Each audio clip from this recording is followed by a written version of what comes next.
Hello, everyone, and welcome to the inaugural Blades and Banter podcast. My name is Nolan Carney, and I am joined today by my two great co-hosts. I'm Clayton Gates. And I'm Alexa Leitch. And just fair warning for the rest of the show, turn off your Amazon Alexas or it's going to get a little annoying throughout the rest of the time. Yeah, we I've already already had to had, unplug mine. yeah, Clayton and I Mine's already had unplugged. to unplug our Alexas. And just to ease us into this, not jumping right into anything skating, we just want to say happy White Lotus Day to everyone. It is the finale. We have a local UNC student, alum, and we have Alexa who is predicting that everyone might die. Like, what do you guys think is going to happen tonight? Like, I know this isn't skating, but we're just trying to ease into this. Are you excited or Well, what? did you see that Parker Posey said, I don't remember who died? I Like, I have mean, no I idea. also don't know who died, so As I'm like on the the local same. North as a local North Carolinian, I have like my He's Not Cup here. I'm like ready. I can confirm like that is how we talk, like lorazepam, Buddhism, Mommy. like Papper, it no. just comes right off the tongue.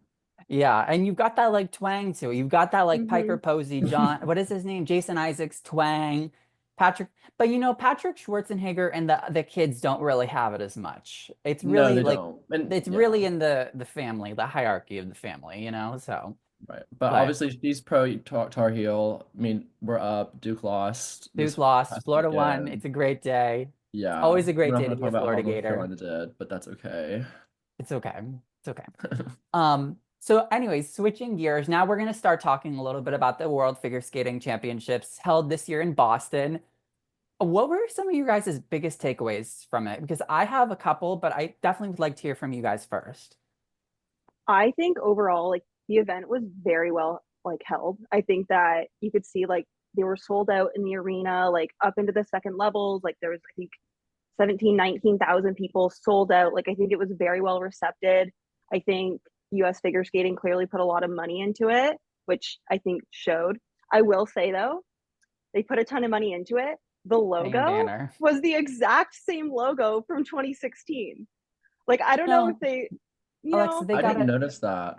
they have to be exact same resourceful logo. sometimes. We have to be a little resourceful, all They had right? to pay for those LED boards. I know. What did you They're think of the So LED boards? Because at first, when I first saw them, I was like, this is really gross. Like, why are and the other thing that I really disliked at first, but kind of grew on me like the LED boards, was the ominous music before the scores.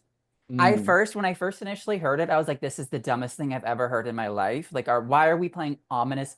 Like, it's got to be nerve-wracking for the skater mhm. before, like going on, which kind of makes it perfect if you're the first skater in the first group. But then they're also playing that like final minute music now on the Oh, warm-up, that's which mhm. like they're just that's like worse to trying to me. increase the nerves of everyone. Yeah. Well, let's just thank God that Yellam Kim was not here to, kick a hole in the LED I boards. know. Sadly, Christina couldn't kick the boards. We She were all could looking do her forward to kick. that.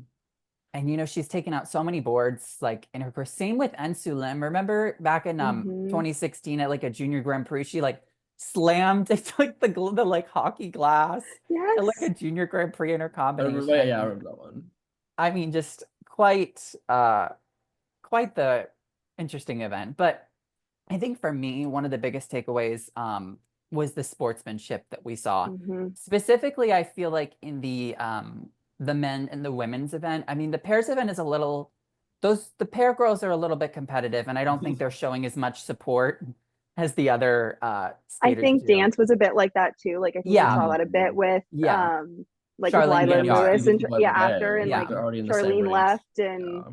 Marco like immediately went and hugged them, which I think I'm sure there's a lot of emotions in that moment, but I Yeah. think that was nice that he went and hugged them and I don't think It it's shows personal, great but respect. But yeah. Clayton, I know hmm you said that you had like thoughts about like Cowrie and Alyssa like hugging after that moment. Right. Just what was your takeaway from that? I mean, how'd Well, you I think feel? it was interesting that they had the leaderboard or the leader's chair right beside the kiss and cry. I think they were trying to like set it up to make it more competitive, but I thought the juxtaposition was so funny that like the complete opposite happened.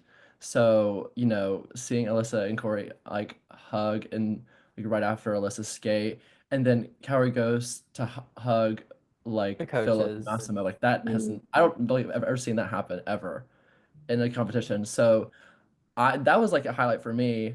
And I think it kind of alludes back to 2022 Worlds. We're seeing this celebration of skating rather than a competition, but it still had, that competitive edge. So like for me, women's skating is so back. I think, Yeah. a really Hmm. good step in the right direction. I think this sets the stage really well for the Olympic season coming up. Um, And I so think yeah, it what did y'all was think? so polarizing if you compare what we saw at this Worlds with the competitors versus what we saw in Beijing and the Mm-hmm. Olympics. The Mm-hmm. polarization of, you know, people screaming, people throwing stuff backstage, yelling at your coach. And now you have like competitors embracing each other, cheering each other on, but also still trying to make sure that they're competitive with each other. It's just such a contrast. And I saw some like tweet or quotes and tweets and comments on Instagram of people highlighting, there might be less quads and not as much technical advancement.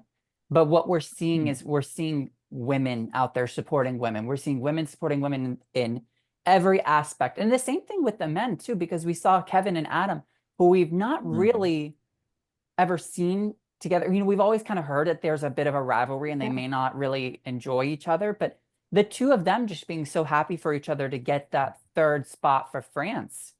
I think that and Ilya and Shidorov hugging each other and the Shidorov hugging Raphael and Ilya's father just really just show highlighting that skating is really back. And I thought another thing that I took away was looking at what you've seen at Worlds the past 2 years and looking at what we saw in Boston, I think it's going to be much more of an easy take for parents and laymen's watching the sport to sign their kids up for Mm-hmm. Learn to Skate. This was a really great event, I think, that highlighted all the positive aspects of the sport that will entice someone to want to go out and skate.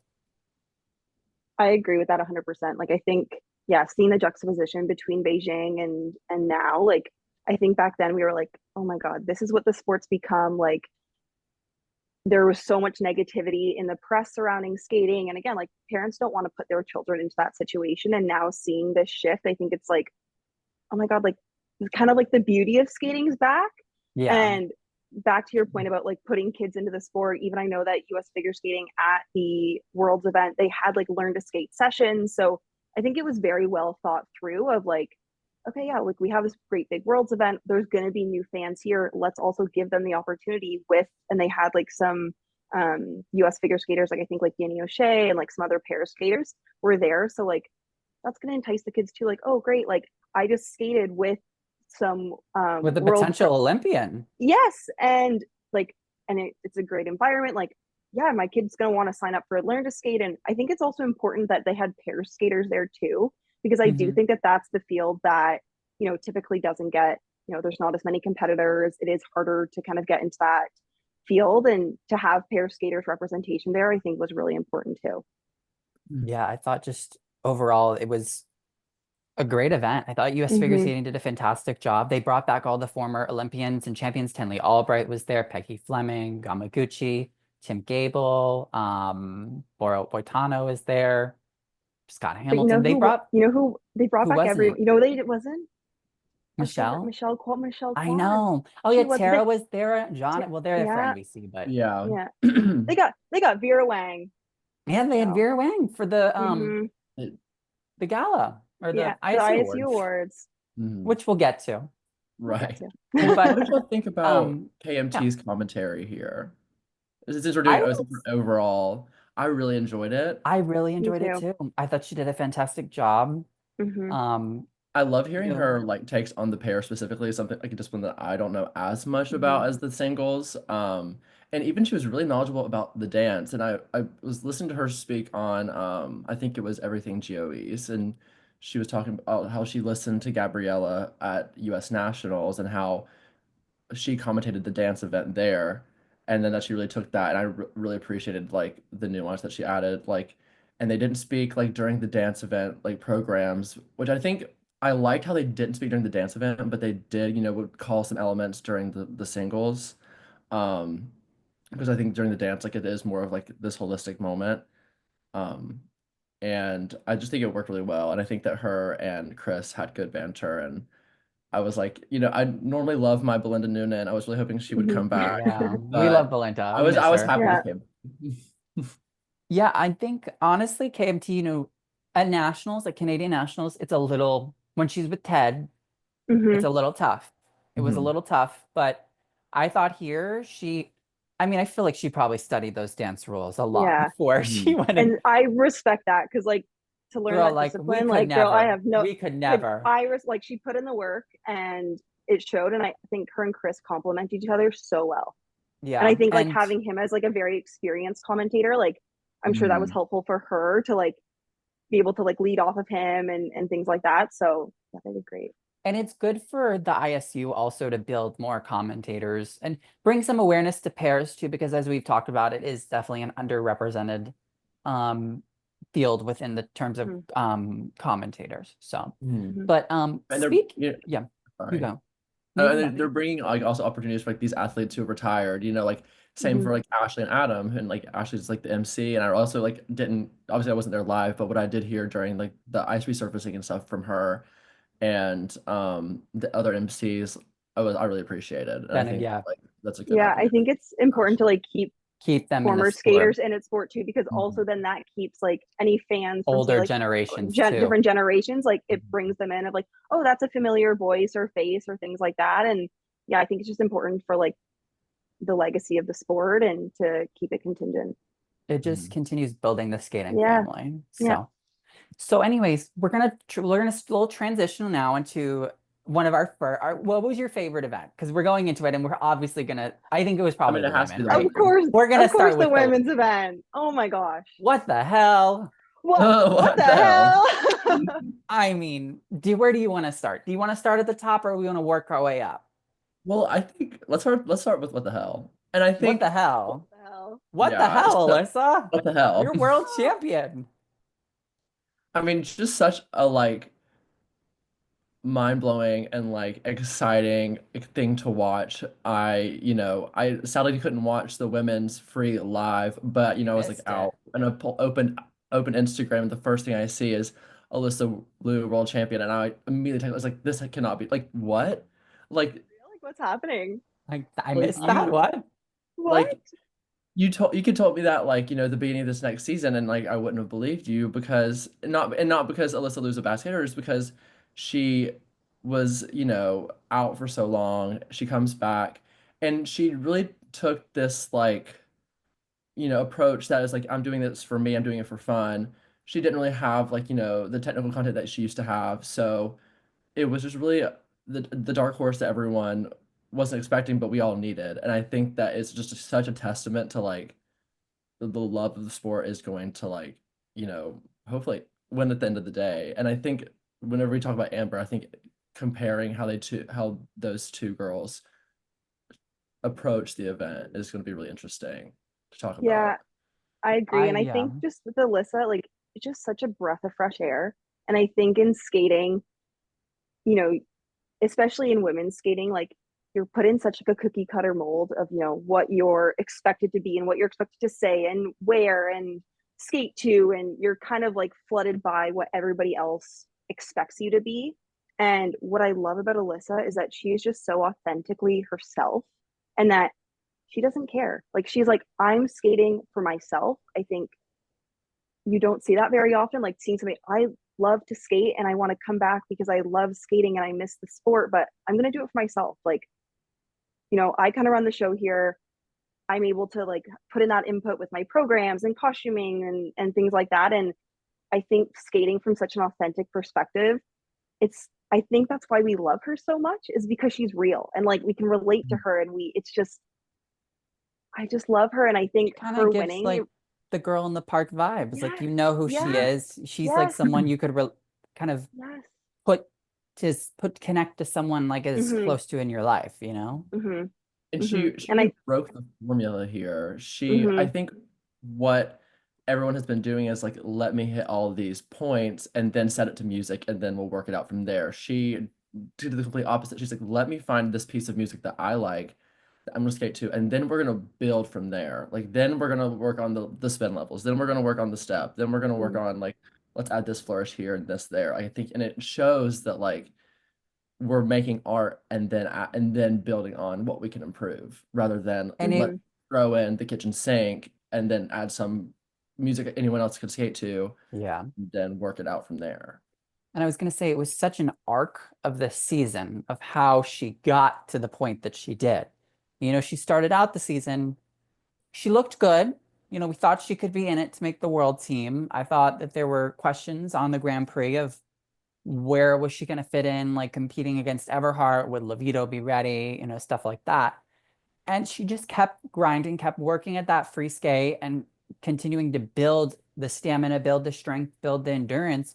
And it just got better. And to the point where at Worlds, I remember telling you, Alexa, in the morning, I said, I think Alysa Liu is going to be world champion. And You did. you said to me, I think you're absolutely crazy. And I said, I don't know. Yeah. I just have this feeling that she just so much self-belief in herself that Mhm. I knew she was going to go out there and do it. And Yeah. when you put that type of music in that environment with Mm. that crowd, Mhm. I mean, it's almost like Saleh and Peltier kind of in 2002, where Mhm. it was just like there was no question that was the winner of the night. Yeah.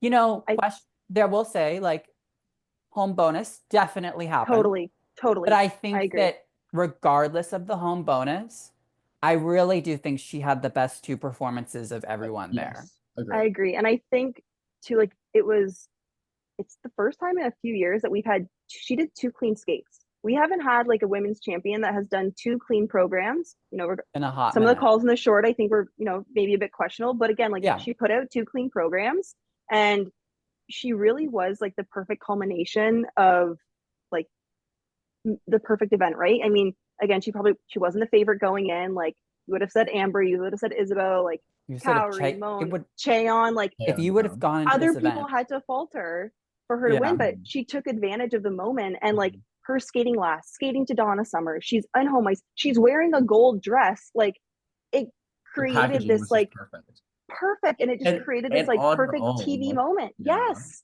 Like, It's oh my such a God, like fairy tale oh my story, yeah. And like honestly. she said, she's like, this is such a crazy story. Yeah, it is. But It's a it's Netflix I documentary. 100% it is. And I think it's so good for the sport though.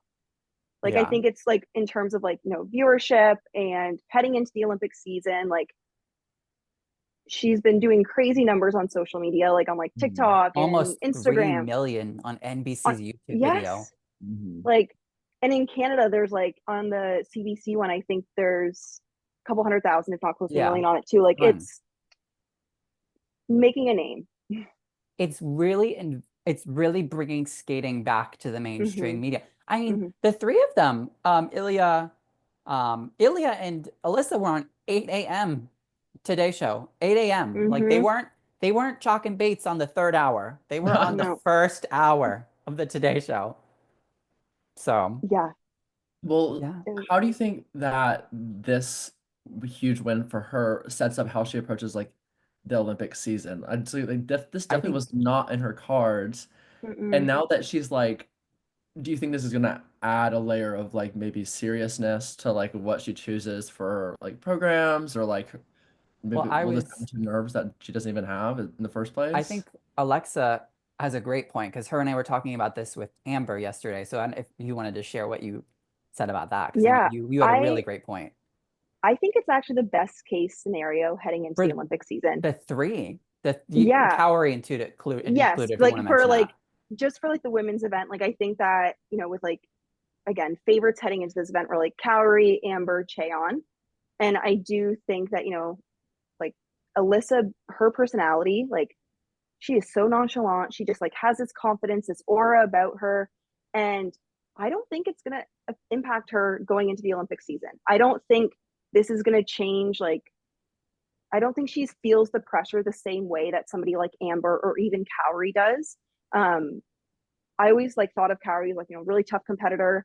But we heard reports that going into the free skate, she like was bawling backstage and like Mhm. having a complete mental breakdown, which of course like your heart breaks for that. And I think that shows like this human side of her of, being three-time world champion and, having that pressure going into the Olympic season. I think having all of that, like I think her not being a world champion heading into next season is really good for her, because it takes that pressure off of her from the federation, like from herself. I think it takes that pressure off Amber as well too, but I think it also gives them the motivation to want more by knowing that, like, okay, like Alyssa's up there, but like I could be up there too. And this, I think, serves as fuel for them.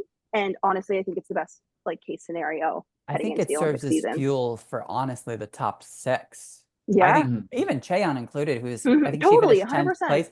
I think it was the best case scenario for everyone. It gives everyone some sort of motivation to push, as if they already needed more motivation for the Olympic Of season. course. But speaking about the Olympic season, we can start talking a little bit about. Let's start talking a little bit about the Japanese. So in second place we had Kaori Sakamoto. Third, we had Mon Chiba, and then finishing 6th place, we had Wakaba Higuchi. What did you feel about all 3 of them? All of their performances? What are your implications, I guess, of the Olympic team too? I mean, where do you want to start? Do we want to start with the individual performances, or do we want to go broad picture? We can start I individually think, together, maybe. yeah. Okay. So Well, I think yeah, you can go. I think I can speak for a lot of people when saying that, Chicago was not my cup of tea for the season, but I really found myself enjoying it here at Worlds. I think the crowd, and the environment definitely helped. And it was like the one of her better skates of that program, outside of like NHK. Um, I think that a lot of people are complaining about the calls that were made for her, but not Alyssa. I still think that she is very generously called. There They was an call under-rotated the triple Lutz flip. every single time.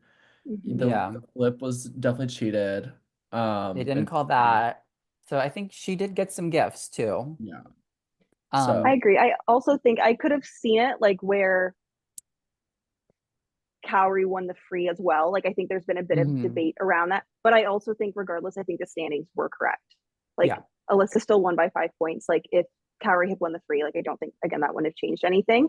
I agree with the Chicago program. Like I such think a mess. it's been a miss. And Nolan, you and I were chatting about this the other day. Just like I think some of her programs the past few years, they haven't been, Placeholders. yeah. And Mhm. it's like left me thinking like, okay, what programs does she need for the Olympic season that are gonna really like create this Olympic moment? Like, Do you and I know think what what we I think of need? like the woman program. Benoit. Benoit. Yeah. Sorry, Marie-France. Benoit. Cowrie. Please, I don't know It's been what so good. happened with the 2 of you, but like work it out. Like Mm-hmm. It'll work Marie out in the France has Olympics. been really giving you some schlock the past couple of years. Like the only good program Marie France has given her was the Elastic Heart. That was a Mm-hmm. cool program. And I Well, like, think is this Roheen, the his season? short that year was good too. Yeah, the first day Mm-hmm. period program. Yeah. Yeah, yeah. I mean, is the season before the Olympics the one to do a throwaway program? I don't think so. I Like, if you said, I think it was just well, such a bad it kind of is call. though. No, It I think is. if the one before the Olympics, like you're setting yourself up for like the notoriety Yes. and the image for the next season. So I think that like But then you have to after top is a it. throwaway. You have to Mm-hmm. top it the Olympic season, which is really tough. And when we get into some of the other disciplines and dance and men, there are some people that I don't know if they can top what they've done, and I'm worried. Mm-hmm. But Mm-hmm. Cowrie, I think overall, very well. Skated Mm-hmm. well. I think she's good on, she's back on track, has the motivation. One person who I was really impressed with in the short, and then contrasting in the long, I was like, she looks so scared, so timid, was Mon Chiba. And I really wonder if the music selection in the short program, like we saw with Alyssa, they both skated to Donna Summer. They were having the Mm-hmm. time of their lives. They were Mhm. attacking everything. And then you see Mon Chiba in the free skate, and her face is kind of like pale white, like she's like a ghost with like a sheet over her. And she's kind of giving Sasha Cohen where she's not letting go 100%. It's like it's Mhm. 75%. And I think that causes her to tense up a little bit and have those under rotation issues. I mean, Yeah. she's just so musical. Like the way she carries herself, her arms, her lines, her limbs, and then it's so musical until you look at the face, and she just does look like Mm-hmm. she doesn't want to be there. Which And is such a contrast because the short, it's like right, it's energetic, perfect. lit No, up. it's Yeah. Mm-hmm. and I think it's like maybe I can see I oh gosh, Mihamada, like giving her this free, like this is what you have to do, and maybe giving her some like a little bit of leeway in the short, like oh, like maybe some collaboration. Like I definitely think that camp in general just like gives Very her by this the book. better, Yeah. yeah, and just, like so it is a shame. It's a shame, and I think that it's a nice piece of music, and I think that Mhm. she interprets it well physically. I think it's just like I think it's not her favorite. And one thing that I Yeah. will say, oh, sorry, you can go. No, go ahead. Go ahead. I was just gonna say one thing also. Compare the free skates of Wakaba Higuchi and Mona Chiba. Mm. Hmm. You know, Wakaba also in the first half of that free skate, not much going on. Like, you know, the music's also a little drabby in that first half, Mhm. but when they get into the Kate Bush in the second half, she just lights up. Yeah. And I think that I feel like a lot of these skaters sometimes they have some of this music put on them. And when you see like Wakaba skating to Dune and Kate Bush and Alyssa skating to Donna Summer and Mon Chibas too, when they're skating to something that's like energetic and upbeat, the performance quality is out of the park, out of the Mhm. park. Hmm. And sometimes I feel like we are kind of still stuck in that realm of the box, you know, the skater in the box, and not everyone's kind of taking a risk or taking something that Right. is authentic to who they are as a person. Yeah. I think with Moan, I think that this short program for her was a great vehicle, and I think that it was. I think Weaver did it, and it was a great program. I think for her to kind of push her out of that box and have to be like skate a little bit more free and like give the facial expressions, and I think that was like a good to kind of get her out of it a bit. Again, I think she went back into it a bit in the free skate. I will say this: Alyssa's short program is one of my favorite programs, probably of all time. Like incredible. I think that Moan in the short, the call On the on triple the toe. combo, I don't think that was fair. Like I think that was a Yeah. little bit harsh, especially considering Alyssa's was clean. Again, I know it's in the States, but Yeah. I think that the Both could call have, for Moan, yeah. yeah, I just think the call was a little harsh for Moan, and I was like, that didn't feel totally right. But I think at the end of the day, like the placements were correct. Um, and then with Wakaba, I mean, she's like, we love her, we love She's Wakaba. got Like that. the She short, like has her that step sequences are just oh my god, like she puts her whole heart and soul into it, and you can tell, and like amazing. I love and her. I I know love her. there's the controversy with Wakaba Hmm. about her placement. Hmm. And I do want to say, I think it was very close. I think her Hmm. problem is she's kind of a little bit of a Mirai Nagasu, where once you get the reputation, they're gonna look. She doesn't have in the spins, we talked about this. We've talked about this Hmm. before. The back flexibility isn't great. And when she's in that flying camel, when she's grabbing the blade, she has a bit of a hunched forward Hmm. posture. It's going to cap out about a +1, +2. And when you're Mhm. comparing her, but Amber Glen's spins also were kind of Hmm. That yeah, rough her this spins in the week. short were We rough have to for me. work on the spins, but Yeah. it seems like she's ready to add that triple axle back. Hmm. She got rid of the bracket double axle in the short and in the long, which means she's kind of preparing for the long setup for the triple. She's not going to World Team Trophy, so we won't see her potentially try it there, but you got to think she's going to try to add the triple axle back in both and make the Mhm. push for the team. And what are you guys thinking now, broad picture at the Olympic team for Japan? How are we looking? I think that, to be honest, I think that Cowrie and Moan are pretty solid. I think, barring any, sort of like injury or anything crazy happening, I think this performance from Wakaba like gives her puts her in the right direction. I still think she's the only person that I would say is really on that bubble, but we know her during Olympic season that she like puts everything into it. And so I think that this, if you were to ask me like a year from now, I would say this is likely the team. But I do think that there are, the Japanese field is so deep that you have people like Rion and Reno. Rinka And I know like, even. and Rinka, Mhm. and oh, Hana Yoshida. Oh yeah. And Oh my God, we yeah, forgot and about like, her. yeah, I know, Mhm. right? Like there's, Mhm. so I do think that that third spot, I do think that Wakaba is still in the favorite. But again, like the season is long. Like Japan tends to put a lot of emphasis on nationals as well, what we've seen. So I really think that anything can happen. Yeah, She's I got would it. even venture to say that the bottom two spots are open. I think Kaori is the only lock Mm, in for me. I think because if Monet has another has another batch of programs that she doesn't connect with, and then she has another outing like for continents more than once, I think that it puts her in trouble.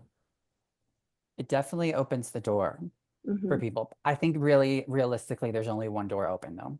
I think as of now, there's only one door Hmm. open. You have to see how the fall pans out because Yeah. we can't be picking an Olympic team 10 months before the Olympics. We're not Russia, No, you know. no. So, um, now speaking, we've talked a little bit about the Japanese. We've talked about one American, but we did have Hmm. two others that were here. Isabel Levito finishing fourth. She's, I mean, I've said before, she's kind of like a cat with 9 lives, but do Totally. we feel like she has like 40 lives at this point? Because Maybe she 50. just keeps bouncing back, like nothing's happened and almost finished on the podium Yeah. at the world. NBC is Got a ready to milk small that Italian grandmother story for the Olympics. Oh, They're 100%. ready. We know that she's going to be skating to something like her. I already think her free something skate will be to some opera. like opera Italian. Like they're going to really lean into it, which like she's on all the posters, of course. Mhm. Um, I think that she had some doubters going into the event of if Me. Sarah Everhart should be. Yeah, no, fair. Like I think we all had our doubts of, oh my gosh, like she hasn't been competing, and this is like an Olympic qualifying year. But Mhm. listen, she proved us wrong, and she went out there and she did Who's her the job, second and second yeah, ranked American here? yeah. Yeah. Would I you mean, have said that? I saw her. Go ahead.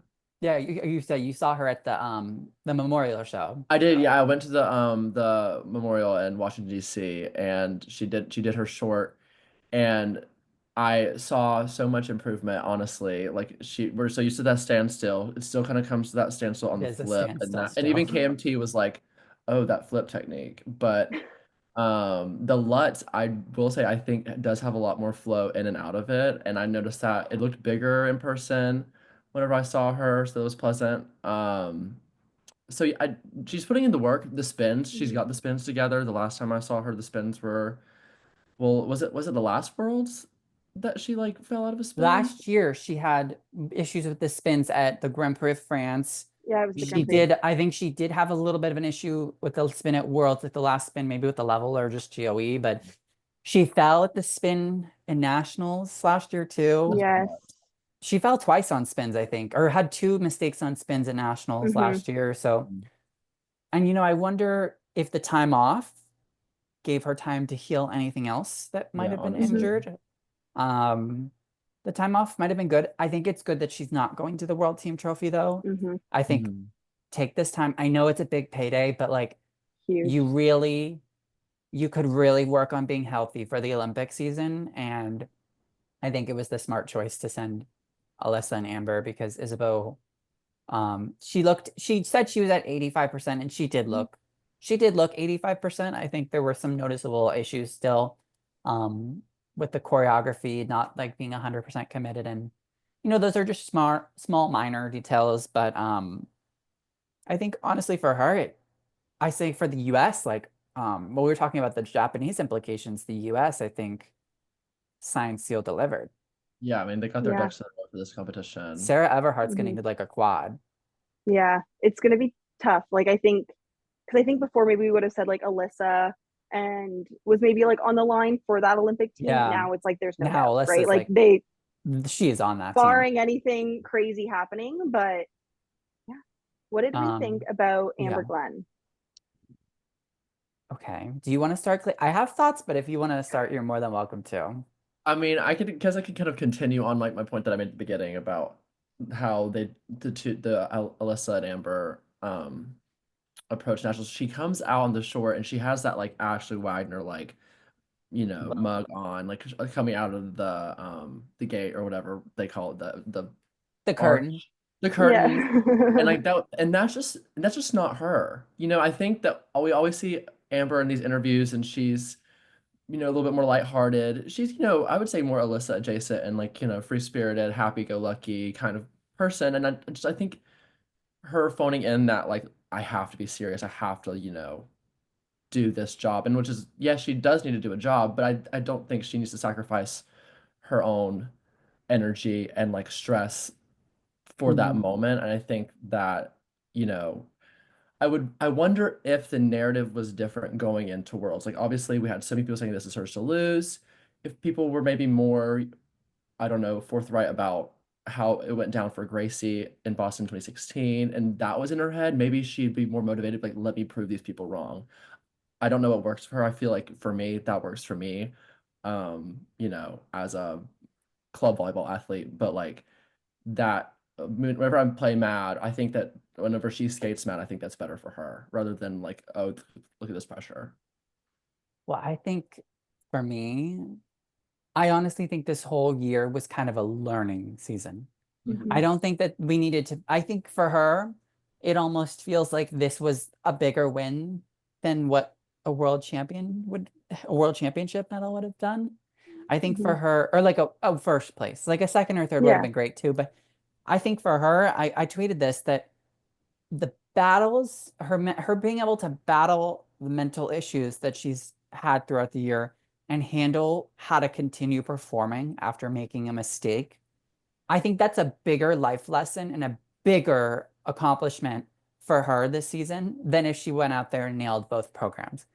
Because now she has this entire year of winning, learning how to win, and learning how to win while making mistakes too, and learning how to place well while making a mistake too. And I know we talked about this earlier, just the pressure, I'm sure, is definitely off her shoulders. I'm sure there still is a little bit of internal pressure from herself, but she won't have 80 million articles coming out on, USA Today,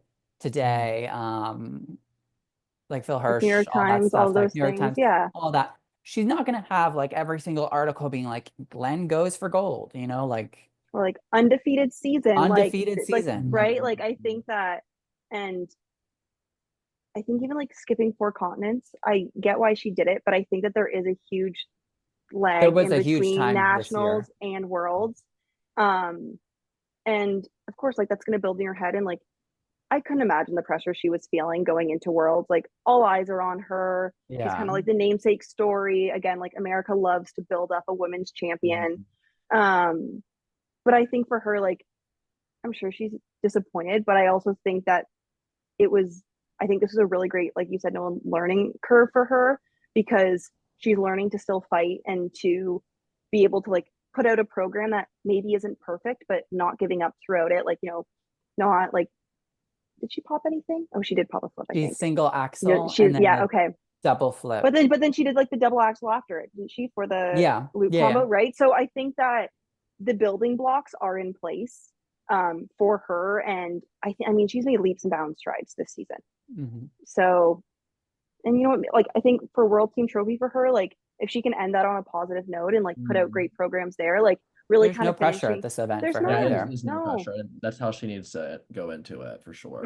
And I think that's why World Team Trophy is a fun event too. Yeah. Everyone kind of goes up, they're always on Stars on Ice and like always a little undertrained and kind of just trying to figure out how to do it. But I mean, like they're in Japan right now. I'm like, oh my God, they still have to be training all this and like well, crazy. you know who's training at 300% right now for the World Team Trophy? Adam is. Adam I was Xiao.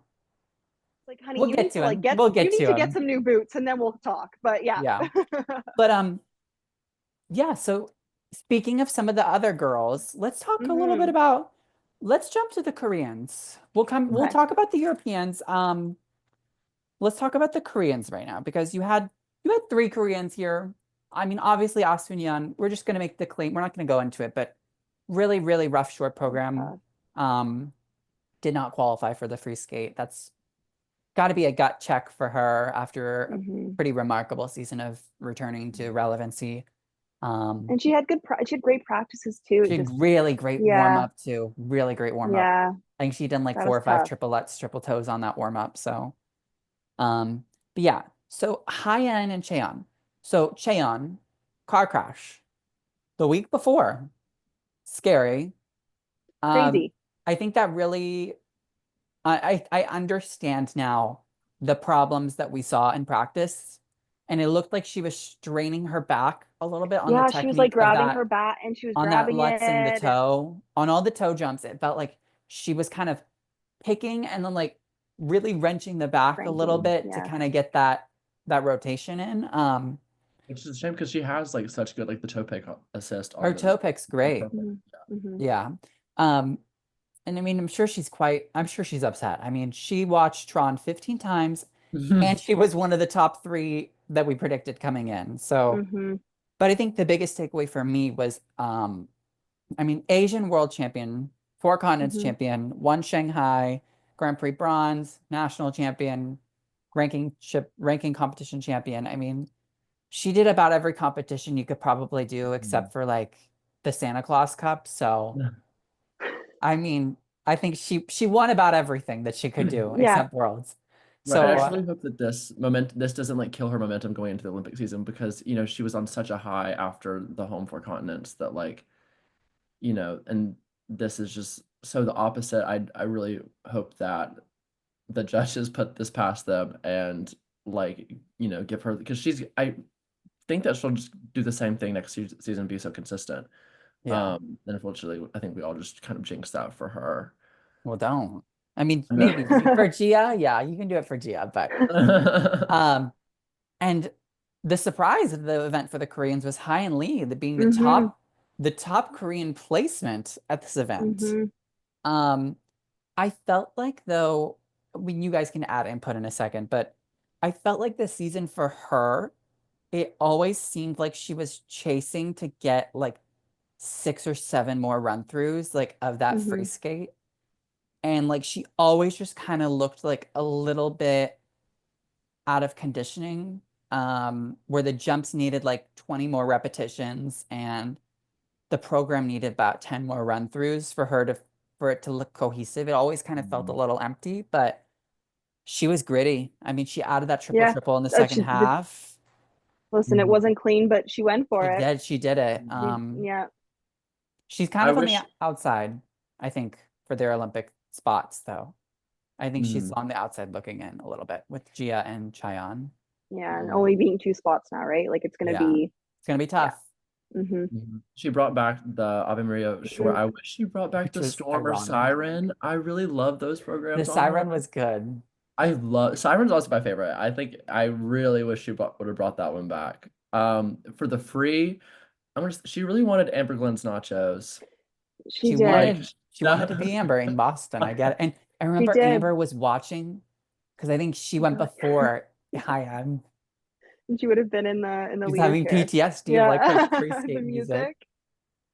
But yeah, to your point about the Well, let's start. Ready? 1, 2, 3, go. Starting now. Sorry, we have to cut this whole part out because someone said something that's not okay. Not okay. Not I mean not okay, but like You'll learn you're gonna soon. be you'll canceled learn out. soon. And then my headphones were not working, so We I'm are gonna have to back in cut. business now. We'll cut this part out. But Alexa, you were talking about Nina Yes. Pinzerone. Oh, Nina. let's talk about both Ninas. Let's just do them Yes. together because they're European. Okay. Yeah, I think, I mean, I love my Belgian girls. Like, I love them. I think that Nina Pinzeroni, like, obviously had a lot of pressure on herself, like having to be top 10 to get that second spot for Lona or for Belgium, I guess. But I think it's really, did you guys see the press She thing where didn't say thank she was like, you. I haven't heard yet from Lona, but like, I'm sure she's thanking me and like saying, like, thanks for this spot at the Olympics or something. I'm like, love her. She is I love thanking. her. She should be thanking her. She Let me should be. tell She'd be you. sending Yes, her you should. all the flowers. Absolutely. Yeah. Has best dressed the program. We'll get into Best that. dress But of the like, women's oh, event. she's a Best table, she's dress. a chair, she's a But yeah, tag lamp. yourself. Like who's who? Can I be the chair? So who's the chair? Who's the lamp? Who's Oh, the table? I mean, I have a lamp right next to me, so I'm a lamp. Okay. I guess here's the lamp. All right. So Nolan's the lamp. I'll be the chair. okay, I'll be the table. Okay. I We think all that have our fits. own things. No, I will. no, I'm the dress. I'm the red dress. I'm You're the the red Okay, dress. dress. yeah, That's the what. backless dress. Yeah. I was Speaking gonna. of dress, I missed you had a different short dress that had like a white detail on the bottom for at the beginning, and then now she went to the all black. I kind of missed the beginning one. I don't know if y'all I remember. didn't like her short program this year, so I didn't really pay that much attention. I thought it Okay. was That's I kind of thought a she I loved it. placeholder. Face was a bit of a everything. different. Yeah, it was. I was like, I feel like I respect she did a bit of a different cut for Black Swan, but like, it's fine. It was fine. I was gonna say that I've noticed a little bit of an improvement on the crossovers. The cross under though is a little Trusova-esque still. Yeah. She really like when she picks it up, it's a really hockey pickup, kind of ugly.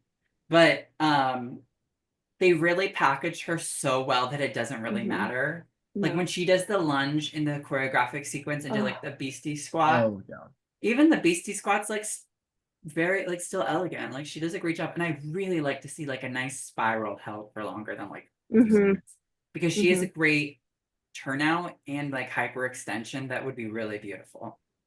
And I enjoy it. I do think like her toe just needs to point a little bit more though, because she has Yeah, great it's just a extension. It's a little, little like flat. Like we just need to like yeah. turn the toe a little bit more. Mm. But overall, like great job for her. I think for like the other Nina, you know, kind of continuing that She did what she momentum. did. She did what she did. She has the best gala exhibition of Yeah. Oh yeah. anybody. Like killing Adam. He's laying there on the ice for the 3 minutes. Committed Like to that bit. I Mhm. want her to bring that like diva into her programs. Mm. Yeah. Yeah. But I Um, think she's keeping Dune for next season, I heard. she is keeping Dune. Mm-hmm. And I was gonna say she's someone that we'll get to like June. She's Mm-hmm. 2 mistakes away, I think, from really being in that top 6. Mm-hmm. If you Mhm. look at it, She could have she been. missed the triple toe in the short, which her short Yeah. program all year has given her issues. She's not a short program skater. It's not, and Mhm. it's not a very memorable. I don't I remember any. liked it, but I, it's I, fine. Um, and then in the free skate, she missed the second triple flip with no combination, so the reduction in the base value. So that was definitely hurting her a lot. All right, we have a couple women left, and then we're gonna jump into the pairs. But Mm-hmm. the couple women left, I think we got to talk about our Canadian for Alysa, Madeline Skizis. I actually thought this was a really good attempt for her, but Mm-hmm. I'm gonna say I'm really upset that she's 1 triple Lutz away from being in the top 10, I and she know. took out both triple Lutzes. She did the double, and then Yeah. in the second triple Lutz, she changed it Not to the a triple toe. toe. And I Mm-hmm. just want to say, if you want to be in the top 10 of women in the world championship at the world championships, I'm sorry, but you cannot do a triple toe, double toe. Like in the second, like you cannot do that. That is not No. going to get you the points. Um, Other than that, the only thing I have to say about her is I really hope they look at an outside choreographer instead of in-house Allison Perkins. I think that free skate we could really get rid of it. We could do something Mm-hmm. new. I know you like the Yeah. music, Maddie, but maybe like bring in like Vance Lightpond or Mark Pillay or someone. And you're in Canada, darling. She's got like You the have world at her so many fingertips. you have Yeah. so many right choreographers, and next you're to like her. you're in Toronto, basically. Like she's in Toronto, right, Alexa? Like she's pretty close, Yeah, like right? outside. Yeah. Yeah, Yeah. she's right there. Yeah. I think, So you know what, this short program for her, like Skater I for thought that Life, was good. like that was Love this. awesome. I think, That again, was I an think the Allison short program, Perkins. yeah, and it was great. Like the She line did a good painting, I job on think it that. worked really well. And I think she really like feels that music. I think she probably felt like being in the final group. She probably wasn't expecting that, and like it did feel a little bit out of place, like her versus the other skaters. But I do think like going into this Olympic season, like balls to the walls, like just go for it. Yeah, Yeah, and then is that all we have to say on Skeezus? I don't have much more to say on her, but it was. I will say it was like in the kiss and cry. It was really like it broke my heart a little bit when she was like, "Oh my she god, I did thought she enough," thought she did and it. then she didn't, and I One, was she like, knew she was "Oh, like 1 or 2 places off, but yeah." But it also, I will say, it would have been hard, and we can like talk about the like Chinese Neville horn, whatever. It'll it be would have tough been to qualify. hard. It would have Very been hard. tough. It would have been 5 hard. spots, very tough for Canada Yeah, to get that yeah, second spot. yeah. Mhm. What about the other ladies that, were just outside the top 10 trying to get 2 spots for their country? So we have like Kimmy for Yeah. Switzerland, Larnaki for Italy. Mhm. Really upset that neither of them were in the top 10. Well, But There's 2 Switzerland did. people. But Switzerland did Switzerland get did two get the top, spots. the 2 spots, Did get two spots two spots. Oh wait, how so? because It's Livy or Liv. yeah, Liv Kaiser, she was like 23rd or whatnot. But after 16, It's just 16 it's points. it's only 16. So say she got like 23rd, she only So gets they got 16 points for that. 28. And so it's Exactly. yeah. So they kept their Oh. 2 spots. Oh, Yeah. perfect. Oh, perfect. Yeah. Um, But I will say it will be a bloodbath for that one spot for the Italian woman Italy. And going they're into getting so World that. mad Team as well Trophy, right by the way, now. next week She's or Oh, pissed. they're whatever it both is. there.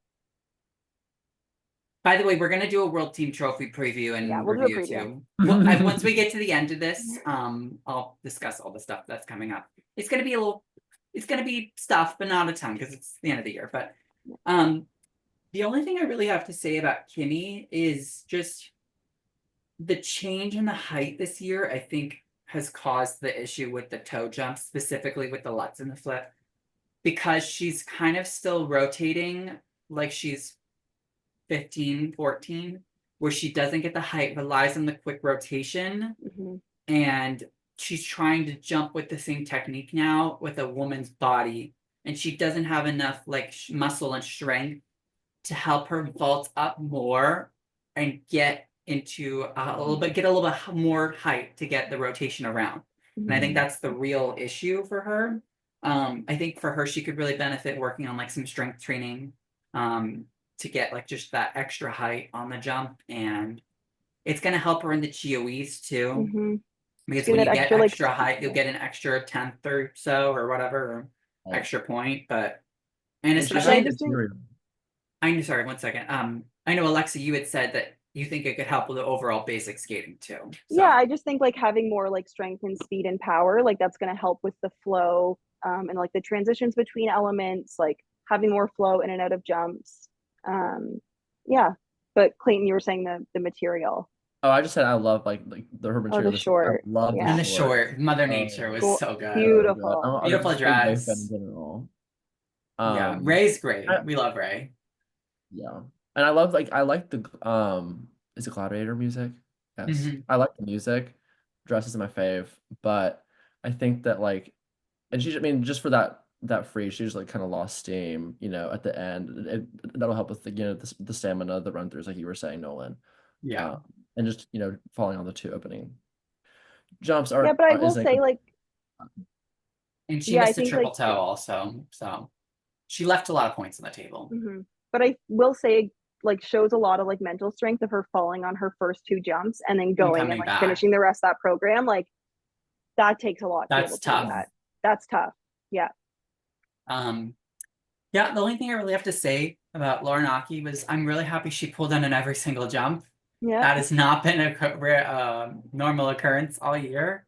Regardless of like what happened on all of them, I thought she did everything she possibly could to get top 10, and I thought she put out a great effort. So I think it's just for her, it's just going to be how is she going to face fair against Anna next year, and how will Anna go, as she's kind of been someone that's figuring it out a little bit this year, and how will the 2 of them match up. But it'll be fascinating to watch. I'm really excited for that. Yeah, it'll be good. Any final takeaways from the women? I think for women, just some like little shout outs. I think that Kristen Spores and Julia Sauter, like great for them, like getting those Olympic spots. Kurakova, I feel like she always has a bit of a moment at Worlds, but like that was great. I'm sad for Nini, and Gubanova was like, that was tough to watch. She's really, Bevju and Nini are going to really have a tough time getting a spot. Well, luckily they should. Do they have a dance team for China? They didn't make the free skate. They didn't make the free skate. They're not going to have a team event then, because there's only 3 spots for dance. Well, and like Allison Reed and Russia now. Yeah, and also like Great Britain now can qualify a team, which I think is great. Like, they'll have the men's spot. Wait, well, Phoebe, did they already qualify? Because they were in the top portion. They were like maybe 17th or 18th. Yeah, they have 2 spots. Great Britain. So they've already qualified, I think. I think a team, because the only one that didn't qualify was like a men's, but they can have the mat. Like if there's 3 out of the 4 spots. Yes. He'll still go for the team event, but overall. Speaking of the team event, I know, I was just gonna say, ladies, like overall, great. Speaking of the team event, one of the events that I think is going to be tough for the US to factor in the team event will be the pairs. And the reason for that being the top placer here for the US in pairs, they're not going to have citizenship, most likely. And the team that we are pushing falls on almost every single throw. So and has a broken foot. And had a broken foot. Skated on a broken foot, which first off, major props to you, Danny, because that is crazy what you were able to do skating on a broken foot. I don't know what we were giving him or whatever. I don't think he probably wasn't on like bad drugs, but like I'm sure he had something to help him get through the pain a little bit. But let's start with the Americans. We're gonna keep the pairs pretty sparse. We're not gonna go super in depth with it just because the field isn't as fast as the women, but it's still competitive. It's gotten progressively better over the years. But Efimova versus Danny. Danny and Ellie, what were you thinking?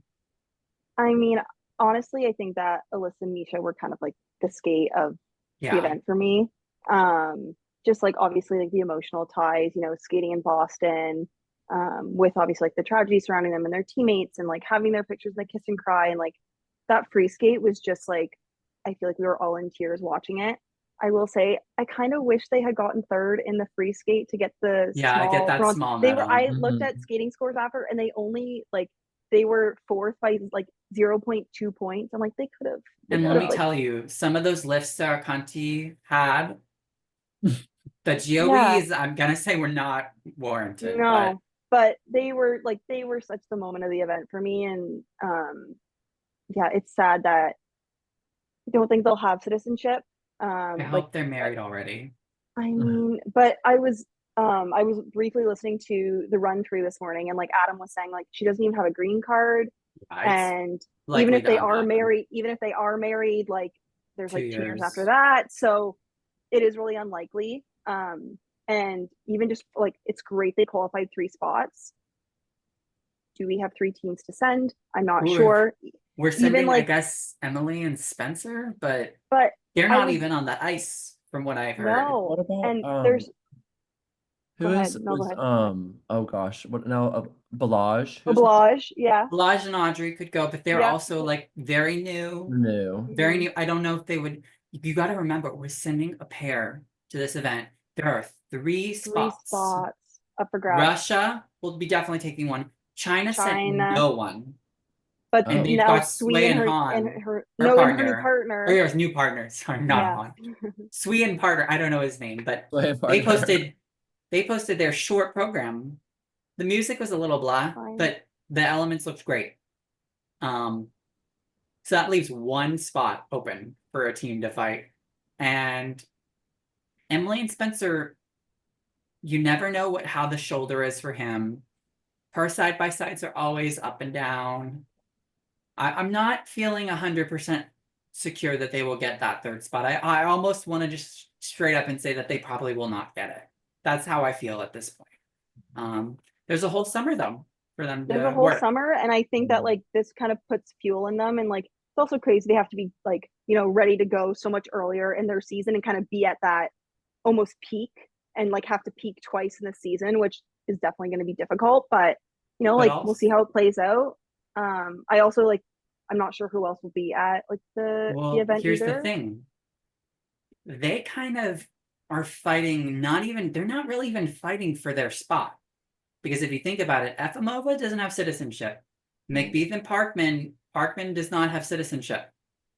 He does not. Audrey Shun does. I think Balaj does. I could be wrong, but I'm pretty sure Balaj has citizenship, but they're also a new pair team. Valentina and Max are coming back, but they have been off for a whole year, and they've always struggled with the side-by-side triples. And the side-by-side jumps, but they have Jim Peterson and they have good throws. They're a team where they were out for a whole year, but they both have citizenship. It's really a fight between like 4 teams because a lot of the top teams don't have citizenship. So you really can't project, like Emily and Spencer might be a lock for this Olympics because no one else has citizenship. I just think it's also like kind of pending injuries and how healthy everybody can stay. But yeah, that'll be crazy to watch, and it makes for an exciting season. Yeah. Speaking of 2 teams that I think that are locks for the Olympics, which they only have 2 spots now, but you have Deanna and Max and Leah and Trent, both coming in, having pretty good performances at 4 continents. A little underwhelming here. Probably not the performances that they would have liked to see or like to, seen out of each other. But let's start with Leah and Trent. Great four continents. Great four Great continents four con. coming into this event with a lot of confidence. I've loved their short this season. I really like that on them. Their twist has been looking a little bit better, a little bit more floated, and a little bit bigger, which is awesome. Yeah, to me, honestly, I think their free is actually my favorite. I think I that think the it free is so has, sophisticated. I think it shows like kind of it brought out a new level in their skating. And I mean, they still are a newer pair. Like Leah's only been doing this for like 2 or 3 years. Like that's so commendable. And yeah, I love their free skate. Like I think Olivia and John Luke did it, and she's wearing like one of Olivia's old dresses. Like I just think it's like there's so much taste in that program. Obviously, it wasn't executed the way that they know they can skate, and I'm sure that's tough for them. And like losing that third spot, and like while that third team's there, like definitely probably not how they wanted Worlds to go. No. Yeah, I think honestly it's got to be disappointing, but for them, you can't expect it all to come together sometimes. So, but for me, I think the bigger struggle, I think, was Deanna.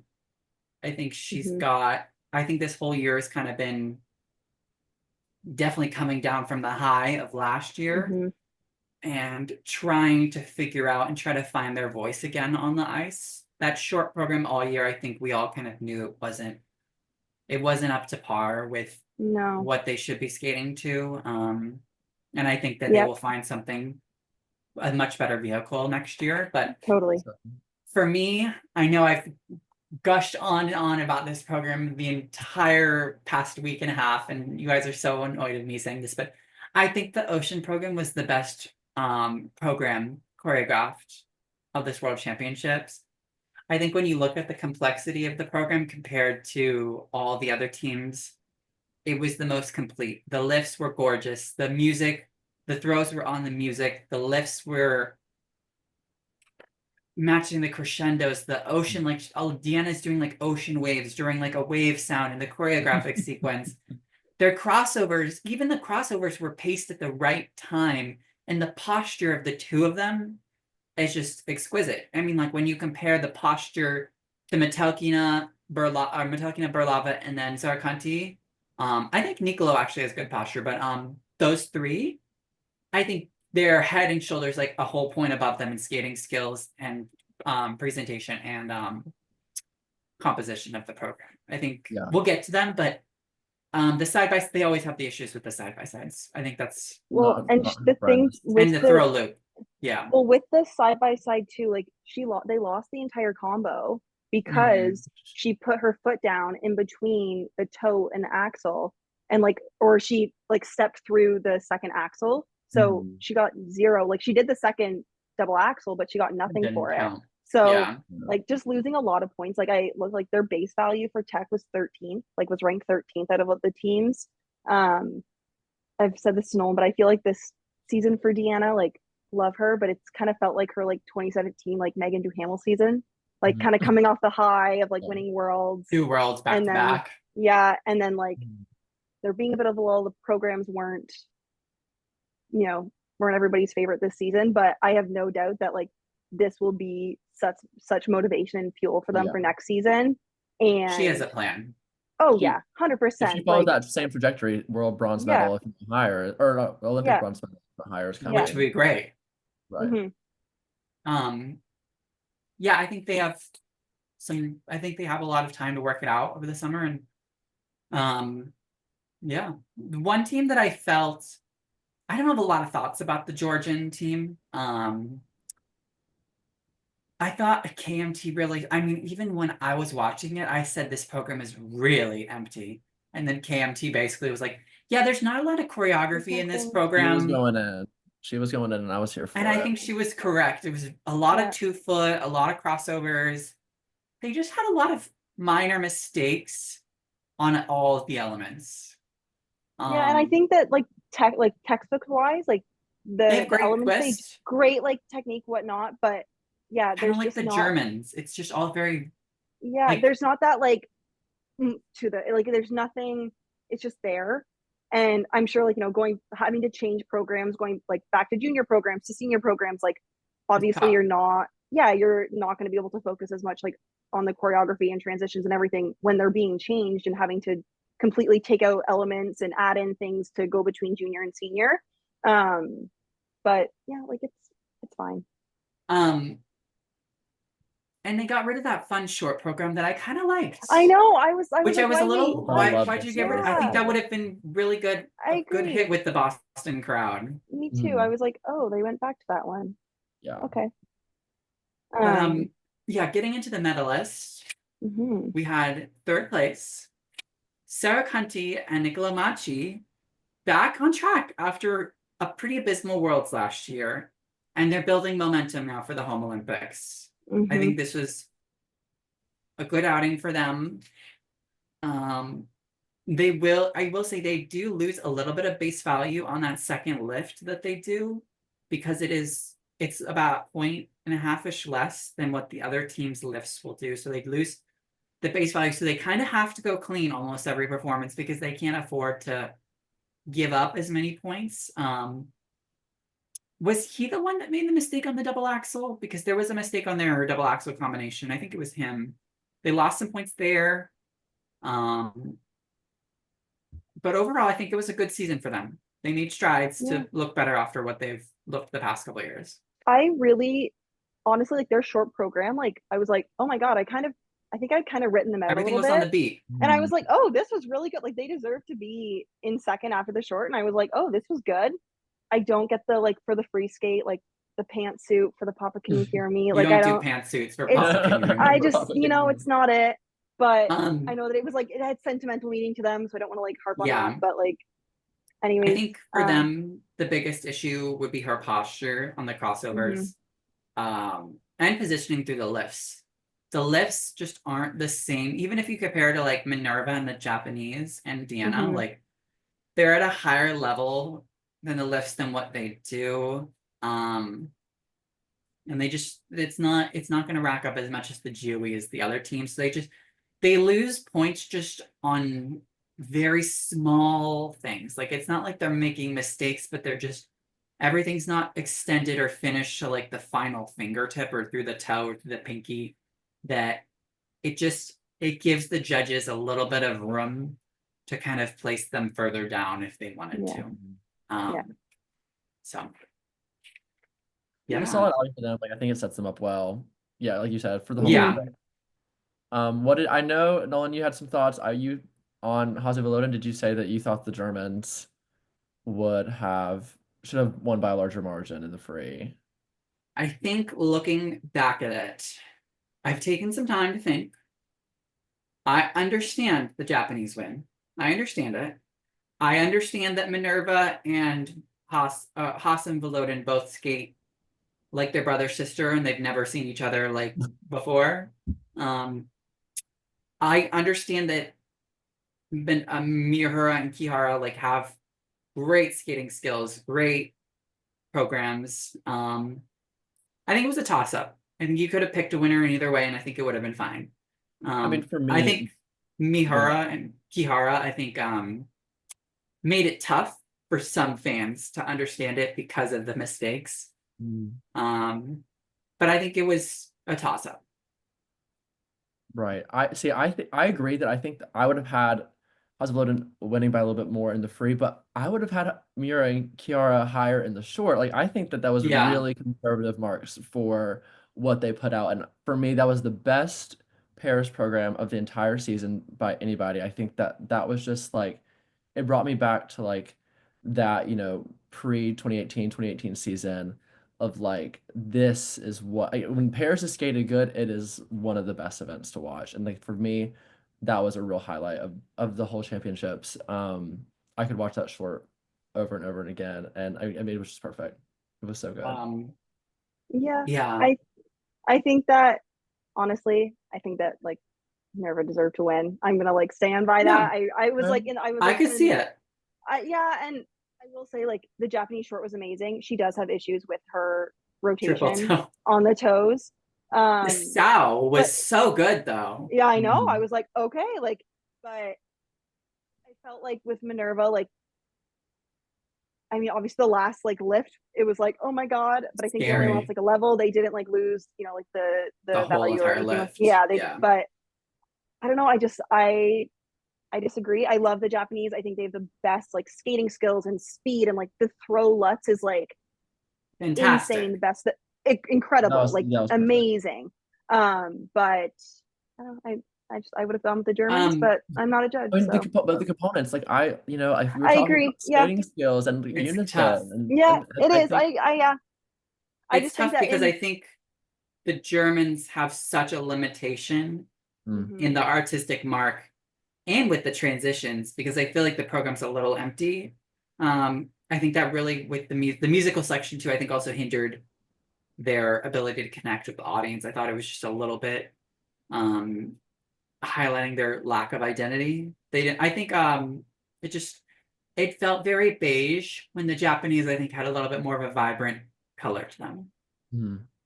agree. I see. Yeah, I so agree. Yeah. Last little shout out for pairs just before we go. Nolan, I know you love your girl Gabby Izzo. I have to say, I know. they did this side by side Lutz in the short program, and I was like, and it was like in the middle of the ice too, and I'm like, I It just was gotta give such a a shout out for weird that. pattern. It was a weird pattern, but I'm like, they did a side by side Lutz. Nobody else did that. No one Props They to also them. didn't get the death spiral. They didn't get the death spiral, but you know They what? haven't did gotten the it Lutz, all year, but it's okay. and yeah, just a little shout out to that. You know, she probably won't be at the Olympics unless they get a death spiral in the next year, but shout out to her for having a great. I've always been a fan of Gabby Izzo since her singles days, but shout out to her. And with that, we're gonna take a little break for a minute. And we'll be back. You guys aren't seeing any break. We're just taking a break. But we're gonna take a break for 15 minutes, and then we'll be back to cover the rest of this event. So we'll see you guys in like 15. I pause this. All right, welcome back, everyone. We took our little nice break. What did you guys do on your break? Did you like get some coffee, get some food or whatever? I had some hummus and some pretzels. It was really good. That's great. Yeah. That's good. Great.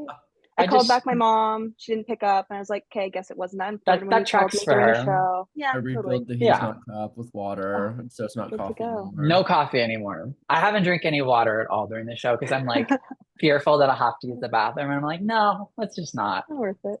But anyways, so picking back up, we're gonna continue the trend of couples on ice and move to the dance, where, let's be honest, I mean, outside of like third, fourth, and fifth through eighth, it was all like by the quo. Like we kind of felt like expected what we knew. We knew what was going to happen. Like talking dates, we knew what was going to happen. I'm honestly just very bored with the top four in ice dance right now. I think it's all very much the same.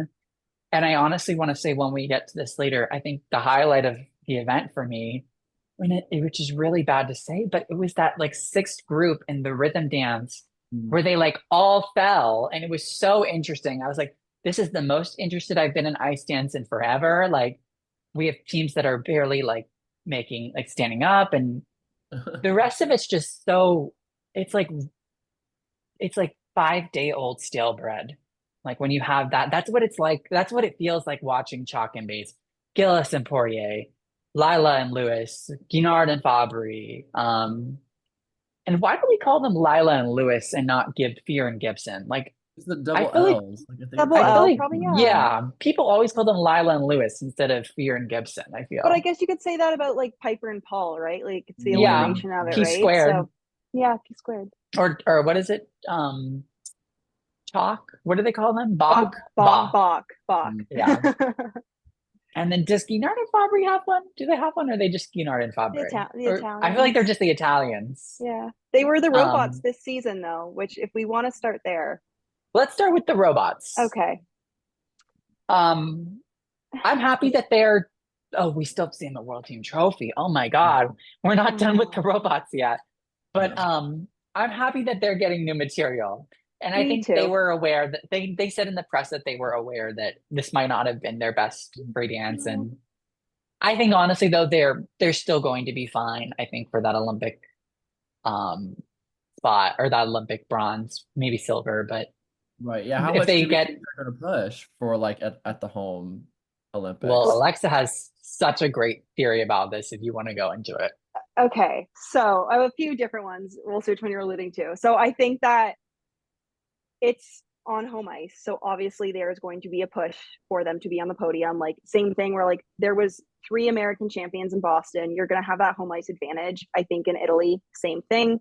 Italy is also going to be gunning for that team event medal. And I think they're kind of they're not quite locked in, but like probably favorites for bronze, I would say Them right and now. Georgia Them are and pretty Georgia, it's going to close. be a fight. Obviously it's going to be interesting to see where Cizeron and Laurence fit into that Laurence fit into mix. this.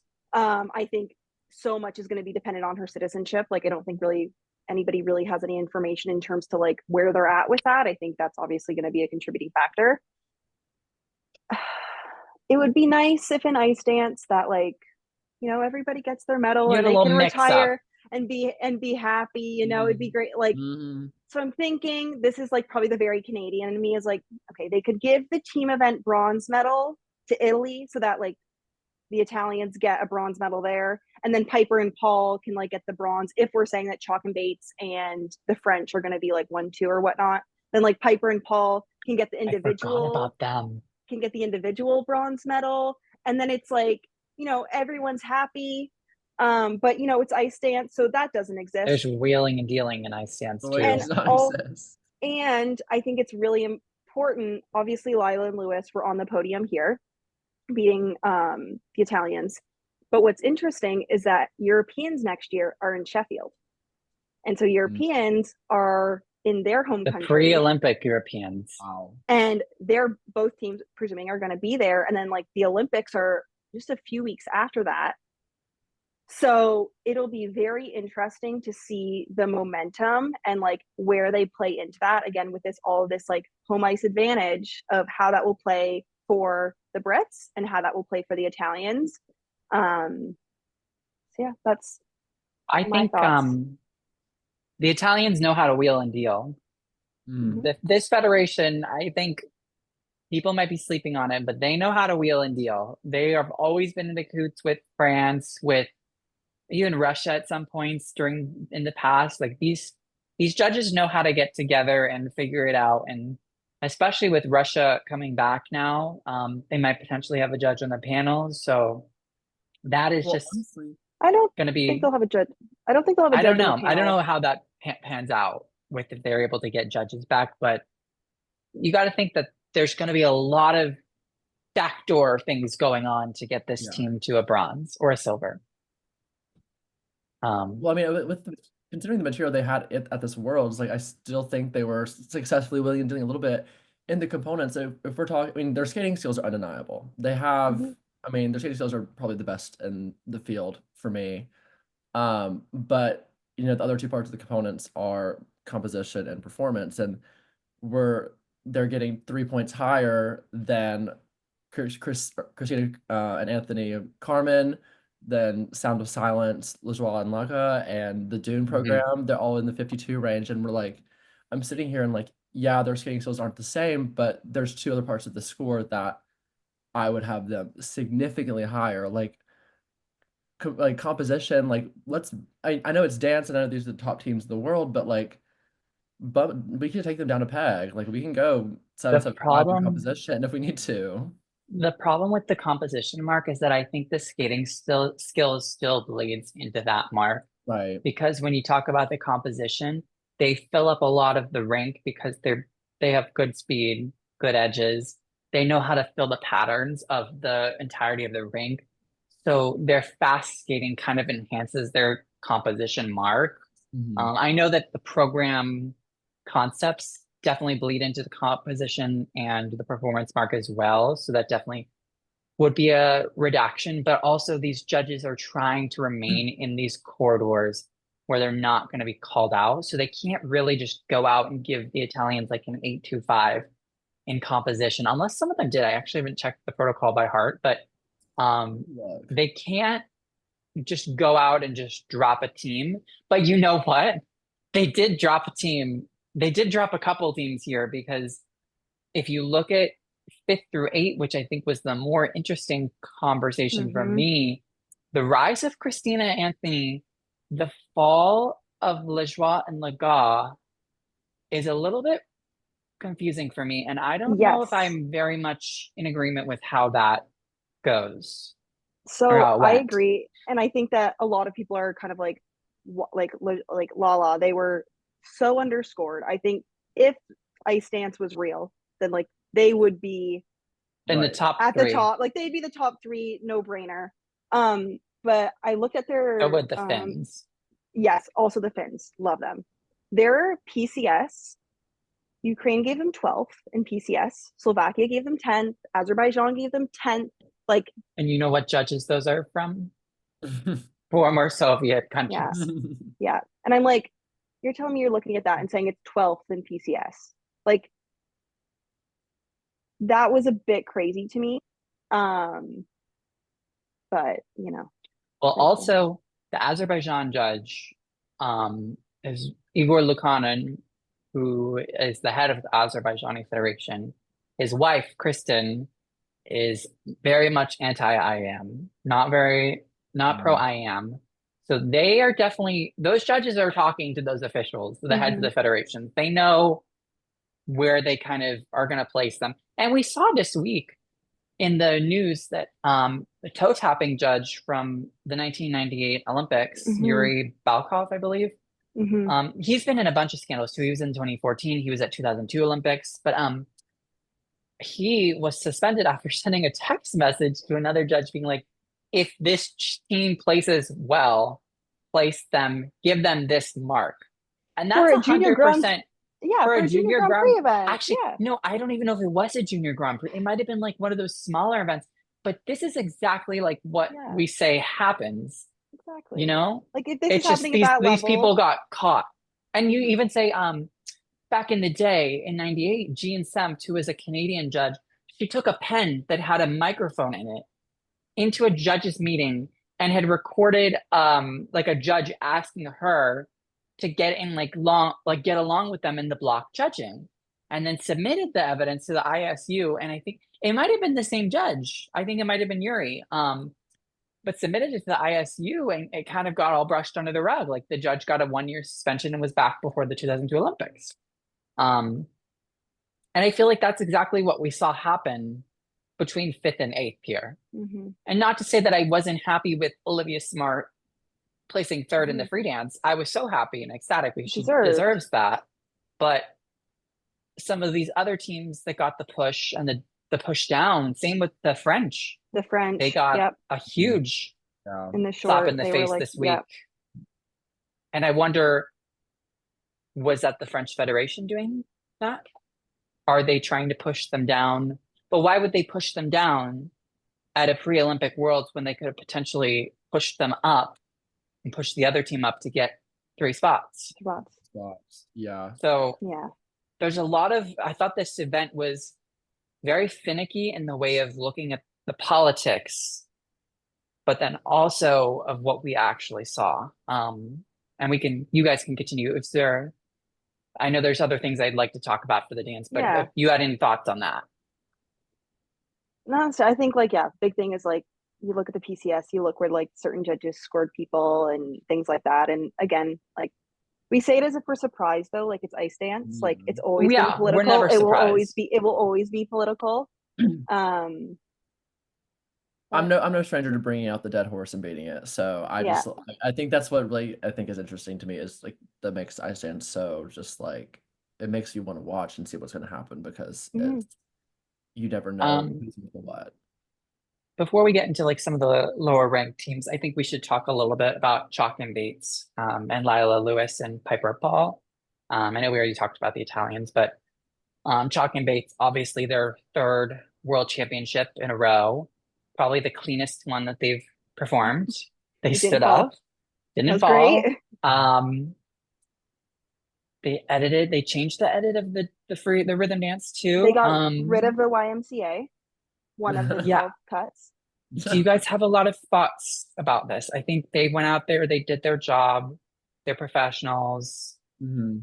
I think I they don't did have a well lot of with like thoughts. yeah, I think they did well with like the feedback. I respect that, cutting it down even more as the season went on.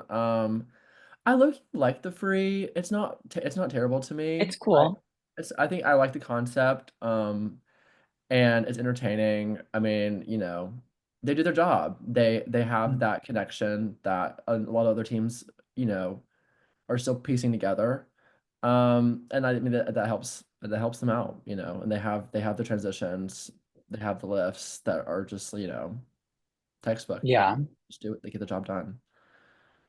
And Yeah, for I Piper think and yeah, you can go. no, I think for Chalk and Bates, like I hope that, I think in 2022, like their alien program, like yes, it was different, but like it got us talking and it was interesting. And I think this program to me, like while it has great moments, it feels a little one note. Like it doesn't have the same rise and excitement. Mhm. And like when I think of like great ice dance programs that you're like, oh my God, I want to go back and watch this, and they have these big moments. It didn't feel like it had any of those big moments that like I'm not going to go back and watch it. I think same with Piper and Paul. It also felt a bit one note. I will say they're 1 foot when they're like doing the mirroring edges and turns. I think that's Mhm. really creative. I think that Mhm. Piper and Paul have always been really creative. Sometimes I don't always think it's to their advantage because they'll try to do things that are so cool and unique and different, but then they're not getting rewarded for it. Um, but yeah, like I think and I hope going into the Olympic season that there's going to be some interesting programs because I think everything has just felt a little bit like one note. Um, but yeah, I And think for Piper and Paul, I think it was good. I think for mhm, them, they need music that carries them. yeah, I think this year the music did not carry them at all and it kind of droned on. The Wuthering Heights and the Evita, I think, carried them a little bit and helped them kind of highlight their qualities that I think this music kind of showed their weaknesses, showed where they, if they don't have music that is elevating them in a sense, that they can be a little bit sleepy. hmm hmm And sorry, Clayton, you had something to say. oh, I was just saying, I think, I was gonna touch on that as well. I think um the material is, I think, in the rhythm dance specifically, it might be just a little like, I don't know, it didn't hit for me the way that I think that they wanted it to. And I think if you watch Paul in both programs, like he kind of seems like maybe like the more nervous of the two. I think Piper really emotes. And so I think it just makes Hmm. that contrast just a little bit more glaring whenever um Paul doesn't seem to like, have that same performance in the face. hmm Um, but that's all I was saying. Yeah. I have to say, moving to Lila Fear, I thought they were actually really tight in the free. yeah, I do Um, too. it was very noticeable on the Twizzles and then I think on the 1 foot section as well. hmm But um, I think they kind of got lucky that they got the medal. Um, I mean, remember when they were getting them scores, they were taking like forever to get the scores. I Honestly, I mean, was I like, I think don't know what's gonna happen. Honestly, Yeah. I felt like they were trying to work it out. But hmm uh, I think for them, like this system really works for them.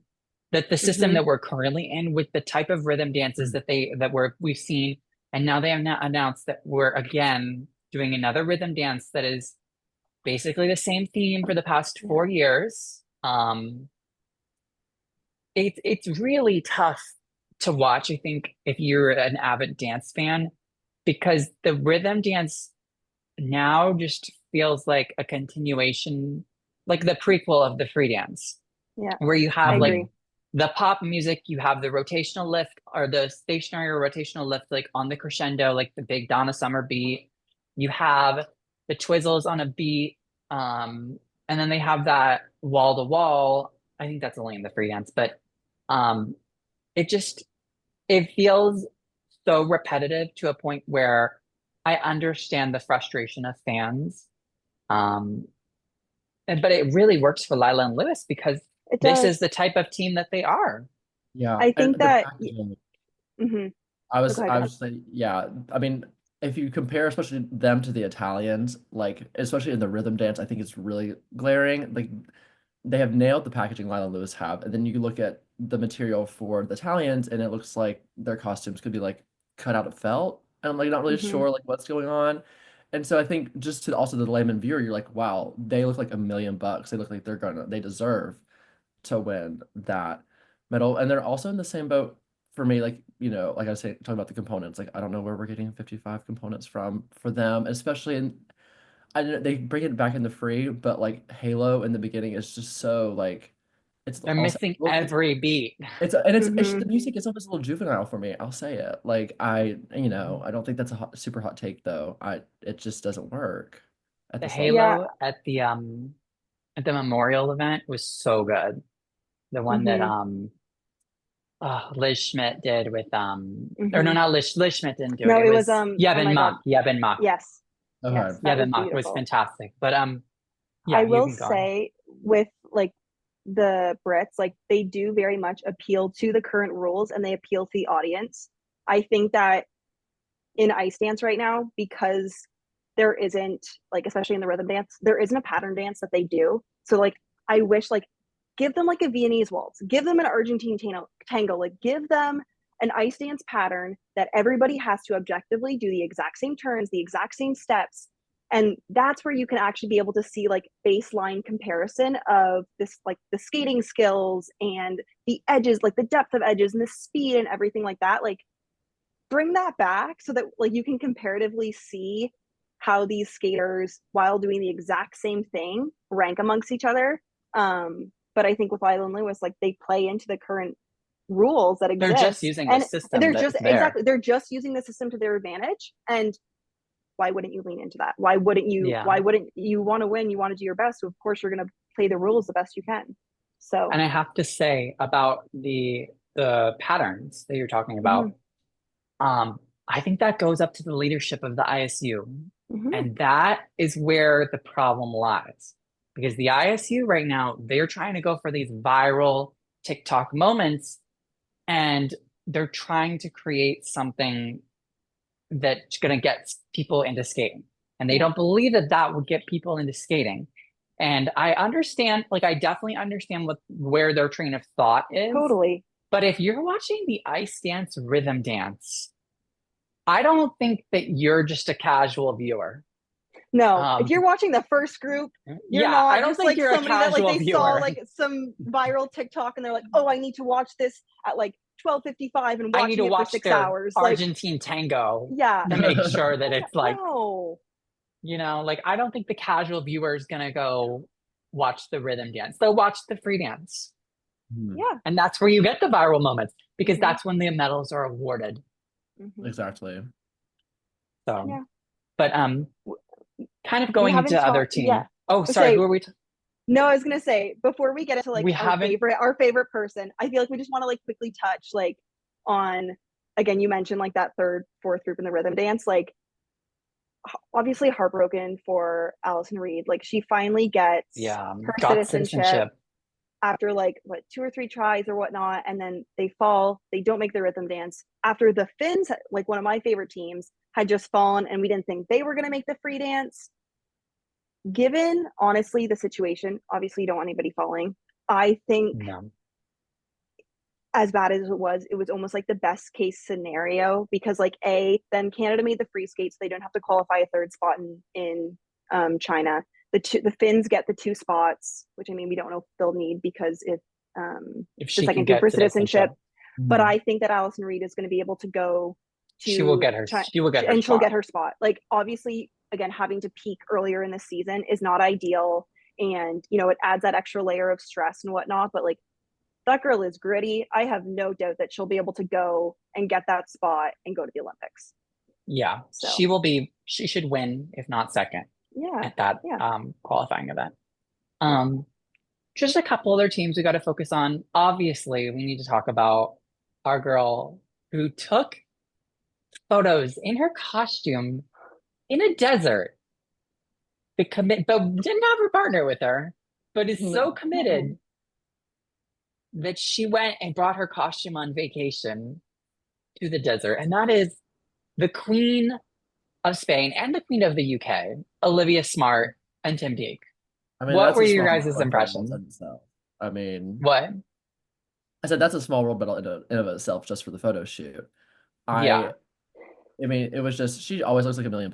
In the short too, I think obviously the free is so good. I think even the short, I love their I packaging love there the on costumes. that Yeah. top. It's like it's just it oozes like money and class and everything Mhm. that I want whenever I'm watching Ice Dance. So I love it. I can't say anything wrong about her. She's perfect and will always continue to be Yeah. perfect in my eyes. I'm so ecstatic that they got the small medal. And Mhm. if you follow her on Instagram, she was posting stories of her and Tim going to get, she's like, hey, we're on our way to get our medal right now. She's a world small medalist. And I'm like, yes, you are, Olivia. You Yes. are a small medalist. And I hope they continue after this Yes. Olympics because she has such a vision of how to package herself and Tim so cohesively that is always interesting. She always knows how to find music that is relevant, but also not oversaturated in the sport. Mhm. Mm. And she knows how to um, make an image. She knows how to Yeah. costume package herself well, and it always seems to ebb and flow so beautifully. She did like she's an example of like money can't buy taste. Like she is just so cool. She's got the Like taste. totally. And you know what? I think her and like Alyssa Liu are similar in that they both have that like energy and that aura of like they're so themselves. They kind of like do what they want to do. Like, but like she's so aware. And like you said, Nolan, like the packaging, like she has such an eye for it. And I think we've seen it like we said before, like I think she helped with Leah and Trent this season. Like I think she has such Yeah. an eye and brings such value to the sport. And like she knows the game. Like she talked about it in an interview saying like, you know, you also have to know like kind of the political game of things and have the packaging and the right music and like be able to create these moments. And yeah, I just hope she stays around. Like I'm excited. People have been saying like, oh, they like how do they top Dune? Like they should keep it for the Olympic They'll season. find a I'm like, way. they'll no, they like I trust them. Like they will find something else that's like even better. Like I just Remember think that they take this and build she did the the sword fight. Cesaro. And remember people So thought good. that was questionable at first. And I So love by good. the that end of the one. year, we were in love with it. So good. The dress, like I have everything. 100% confidence I in have her. faith in her. Yep. Yeah, the final couple teams, I think we could talk about Green and Parsons. Yeah. Surprisingly well in the rhythm dance. Um, finding their voice again a little bit. The free dance wasn't my cup of tea. Um, I still think they struggle a little bit of an identity on the ice, but I think it's going to be tough for Zingas and Kolesnik to Mm-hmm. kind of take that spot away from them, especially after you go to a home world and place in the top Yes. 10. I think they finished ninth. So that's going to be very difficult for them to surmount that next year. But I really I'm like sure the that, thing. yeah, I thought the free was muted, but it's Okay, good. It's been I better think than it's been better what they've been doing. okay, I agree. I think everything there is just so well timed musically. I think and the contrast like to it was just so quiet and like kind of like that contrast to some of the other programs that we saw and it was just I don't know. I think that the 1 foot opening 1 foot step for me was just like I loved it. I love everything about it. And I the curve lift and the free as well. I think that I'm just excited to see what more they have to bring. I I think it don't know. was tough because they went after Olivia. I Yeah, think that was yeah. the biggest part that was really tough for me as a viewer. But So, um, yeah, I think overall for the dance, the biggest takeaway for me was just seeing how everything panned out and looking at the implications for next year. Seeing what can occur. guess who, guess who was conveniently in 10th? Miss Diana Davis. Miss Diana Mm-hmm. Davis. And she kind of looked like Triple Roan in the short or in the free or the rhythm dance. She Did has you get new that? hair color. Did you see Yeah, her and hair like the Yeah. color? curls like kind of coming out. I don't know if it was the music, but like after their 1 foot step in the free, I didn't hear like anyone like clapping. I was like, oh I think no. It's, for them, it's a building. I feel like it's a building block year. First year with a new team, new packaging. Um, they were working out some kinks. I think for them, honestly, again, it's still really all about the next quad. I don't think that this squad has really been the best for them. They've got a lot of things to work on though, but her skating skills look a lot better.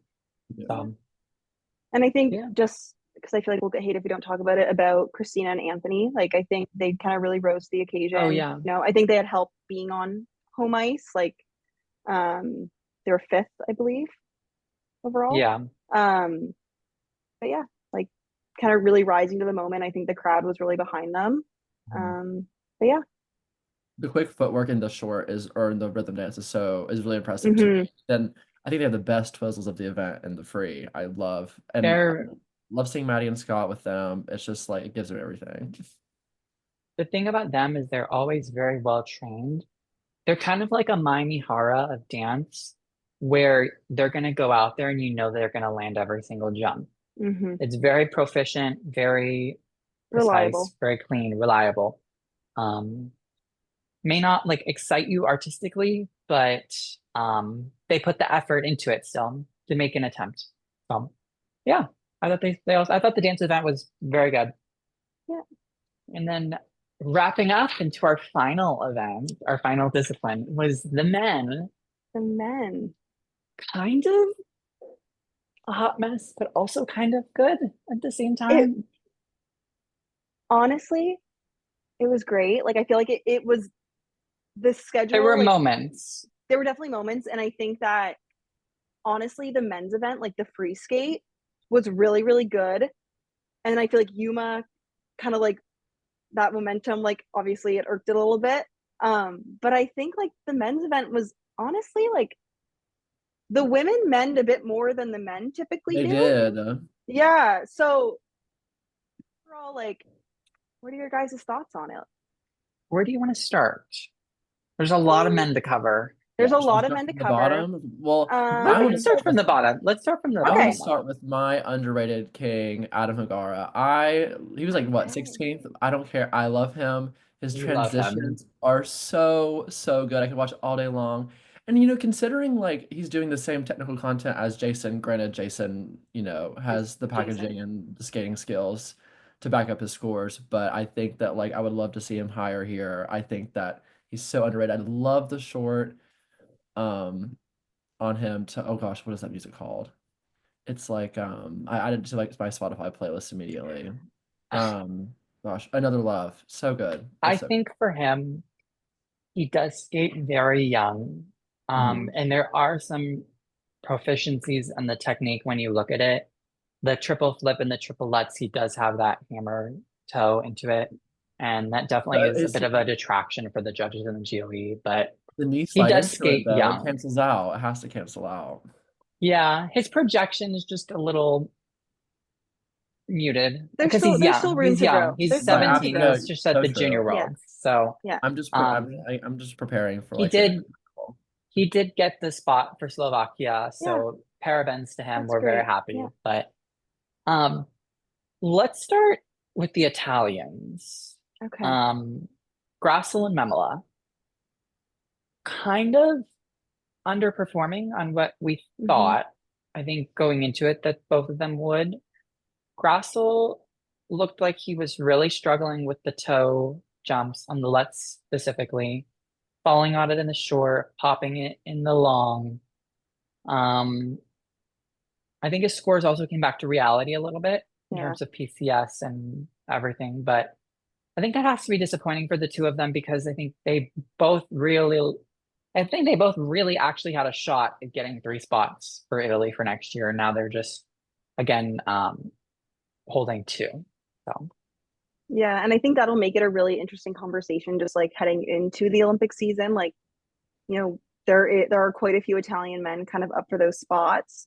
And I think, to be honest, like Memela is kind of the front runner, which I don't know if like we would have expected going into this season at all. Mhm. And of course you have like Matteo, who I love. coming back from injury. Yeah, and so yeah, I think with And Grassel, like, He had his thoughts. pardon? Who? Sorry, not to interrupt. Frankipani had his thoughts on the Yes. Oh, Oh my yeah, gosh. he His did a live Twitch stream. live stream. He was If anybody hasn't seen those clips, you need to see them. They're like when like Yuma goes into just his go flip to his and Twitch. oh my god, and he like goes, oh my god, like he is all of us watching the Yeah, men's that's event. perfect. He's like, and then he's watching Ilia. He's like, why do I even skate anymore? I don't know why I skate. But Memela, he was planning, if you watch the practice, he was planning a quad flip, which we saw in the practice, Mhm. a quad toe and 2 quadlettes, one in the second half. So I think for him, the technical ante seems like he's going to be upping it a lot this summer. I think that you go to Bergamo this summer, check out what Nicola Memela is going to be doing. I think he's going to be working very hard. For him, the patterns of the jumps are not compositionally spaced out well. All the No. letzes are done in the same corner. And on the same edge. That is on a the same stretch edge. and the flat blade. Yeah. And his speed, he's a little bit slower. The entire time, and I know he's tall, and like I'm not 6'5", but it's is not that tall. hard to This is skate graceful. fast. but if I'm you're like, tall. can we just the entire time we just like push? Like I want to like just like It's bend your not knees, that bend hard. your I'm gonna ankles. tell Like you. it's so tough because I think he has such beautiful movements and he can have great moments, but like when you're pushing, like even I remember last year at Worlds, he was in the final group. I remember watching him live and I'm like, he's a beautiful skater, but like I just wanted to go and be like, push, like I Get in just his face and like yell at him and be like, come on. no push, buddy, come on. Like It really doesn't like Um, because it's hard to fill that Mission Impossible short with like that. You know, it's interesting you gotta contrast. spread it on the ice, but I think overall like he's great skating. And I think for Grossel, like I think we've all seen the irony all year of him doing like the Billy Elliot program about him being like Yeah. a ballerina and a dancer and like he can't Bitch. point his toe and I'm Behind. like Yeah. But um speaking of some slow skating, what are we gonna do with Roman Sadovsky's speed? Because you could tell through that step sequence that he was purposely doing that slow to save energy. And also just, it doesn't look like he has the same attack, but regardless of the speed, it was the best free skate he put out all season. And I think it could be a turning point of next year. I think For like next year. this for him was a really good win mentally. Yeah. Putting together 2 programs, like I mean, going into this, we're like, is he even going to make the free skate? Like he he was ranked 24th for season's The best. bar was so low. And we were like, oh my gosh, like he might not make it. And when we were watching it live and he did the first 2 jumps, we're like, oh my God, like, is he going to do it? Because he does all 3 jumps in a row. And then, of course, like, you know, doubling the toe. But hey, he did it. And I think for him, it was a great win mentally to know that he can put those 2 out. I will say with Roman, and like, Nolan, you know this because I've said it for years, the composition of his free program, it irks you. if you watch it, you'll never be able to unsee it, but he does like 4 jumps in a row or whatever. Then he does his step sequence. Then he does the rest of his jumps. Then he does like 2 spins, his choreographic sequence, then his last spin. So his 3 spins are in the last 4 elements of his program. Mind you, beautiful spinner, has some of like the best spins in the game. The A position is just like gorgeous, but like composition wise, and we've been doing this layout for like years now. There must be something. There must be something that he can't spin and do a jump after a spin. Or even like same with like his short program. Yeah, like short program too. All of his jumps they are totally, they're hard and like you are gassed doing them.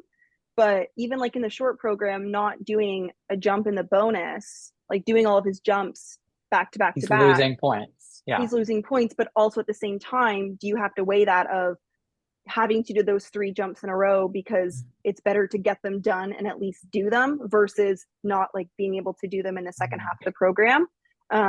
Obviously, like, you know, the programs are composed for a reason, but that's just something that there's something going on with like the toe jumps too. I think like especially the left and the flip, he just doesn't get the spraying. It's like it doesn't. Well, he took out. Oh yeah, keep going. No, what did he take out? I was just gonna say he took out. Normally at the end of the program, he used to do a solo triple flip, and now it's a solo double axel. So that's losing points by doing a 3.63 base value element as the last jump versus an element that could be I think it's 5.1 before the bonus for the triple flip.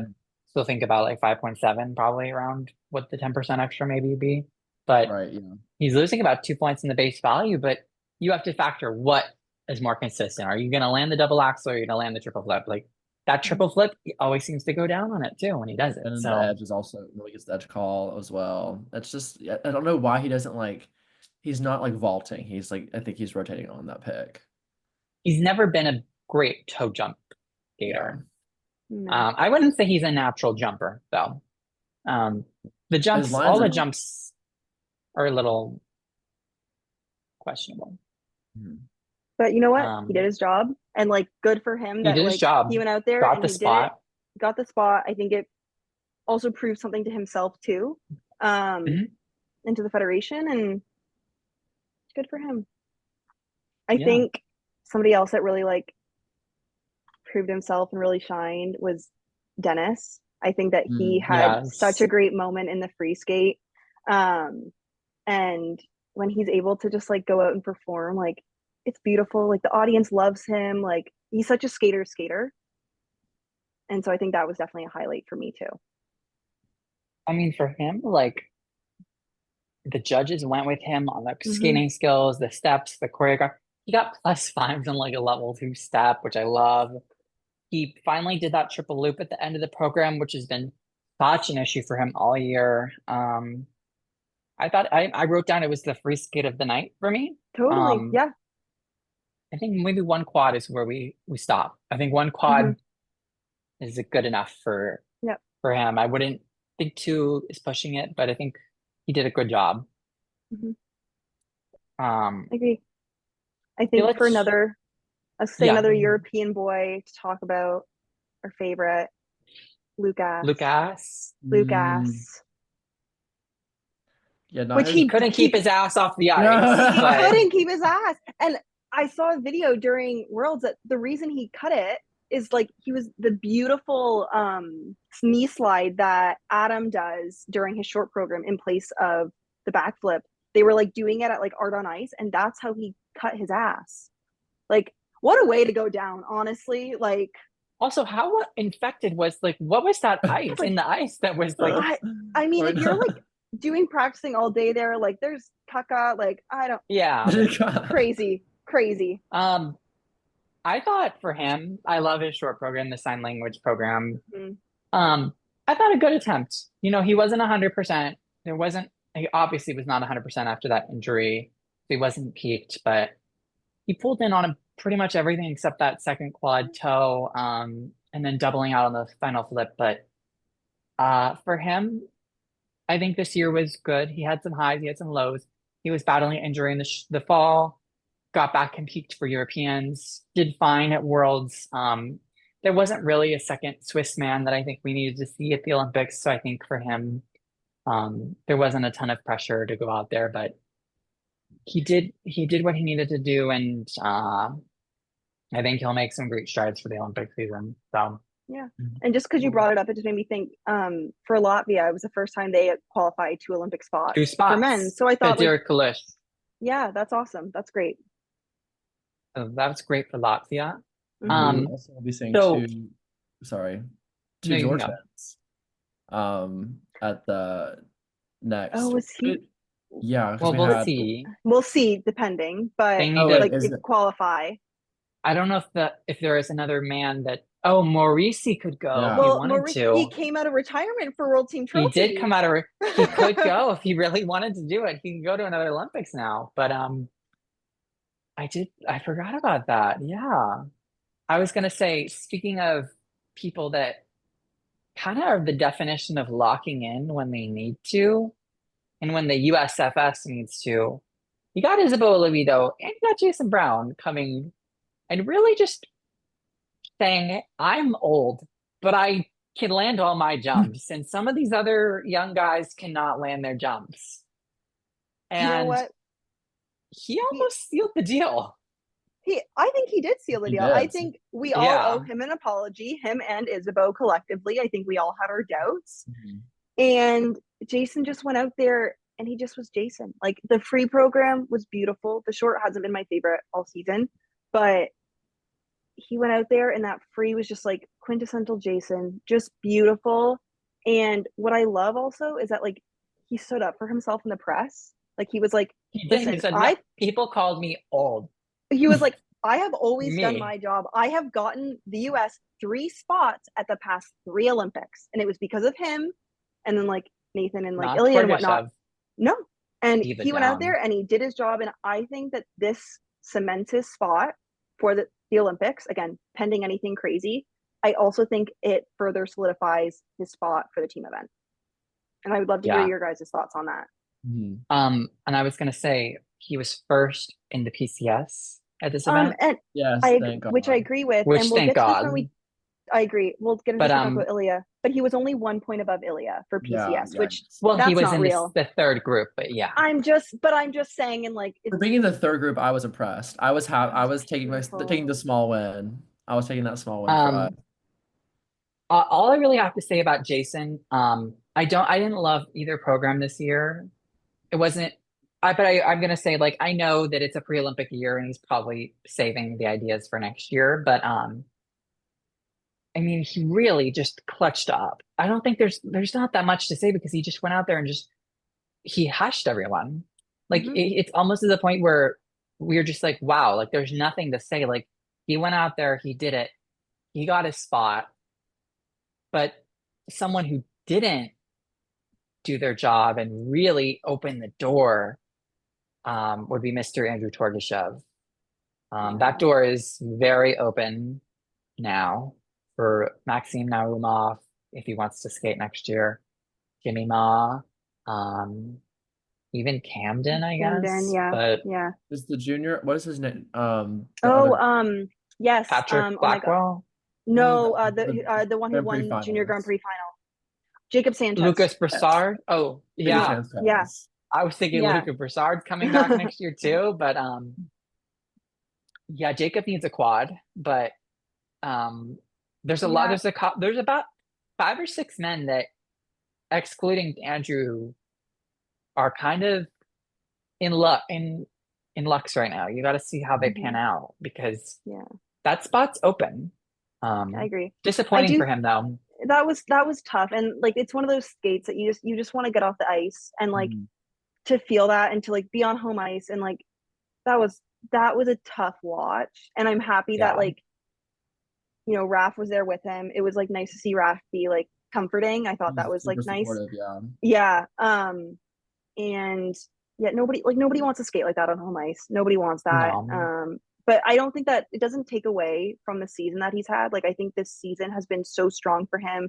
He had a fairly good short program. And I think, like this will be a great learning curve. I do think it sets him back a bit for that Olympic spot next year. But I think that if he takes the momentum he had at the beginning of the season and kind of has that same like locked in mindset, we'll see where it goes for next year. And it definitely takes him out of the team event. Yeah, I think it takes out of the team event. I think this secured Jason. Yeah, for me. But there were some other great skates of the world. What were some of the other ones that you guys wanted to chat about? Well, definitely June 1. Yes. Loco. I'm always loco for June. Loco for I just love. I mean, one of the frees of the season, honestly.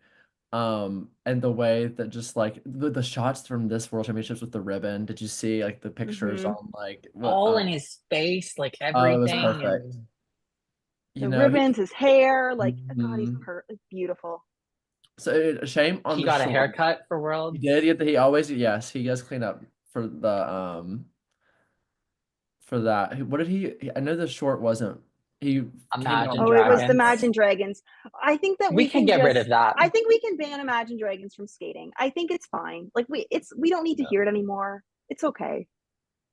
And also, like, Alysa, I wanted to diversify his like costumes. I love. Don't mess with anything in the Loca free, but like he does like the same shape with like the kind of the pillowy slit and the slit in the back. Yeah, I'm like, well, we can it works. It does work for him, but I was like, I would like to see something a little. It works. Keep it.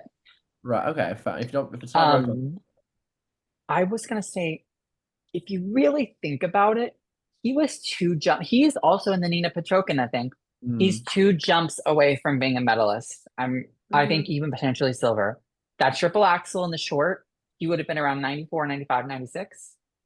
And in the final free skate, if he had done that quad toe, he would have So gotten higher PCS too.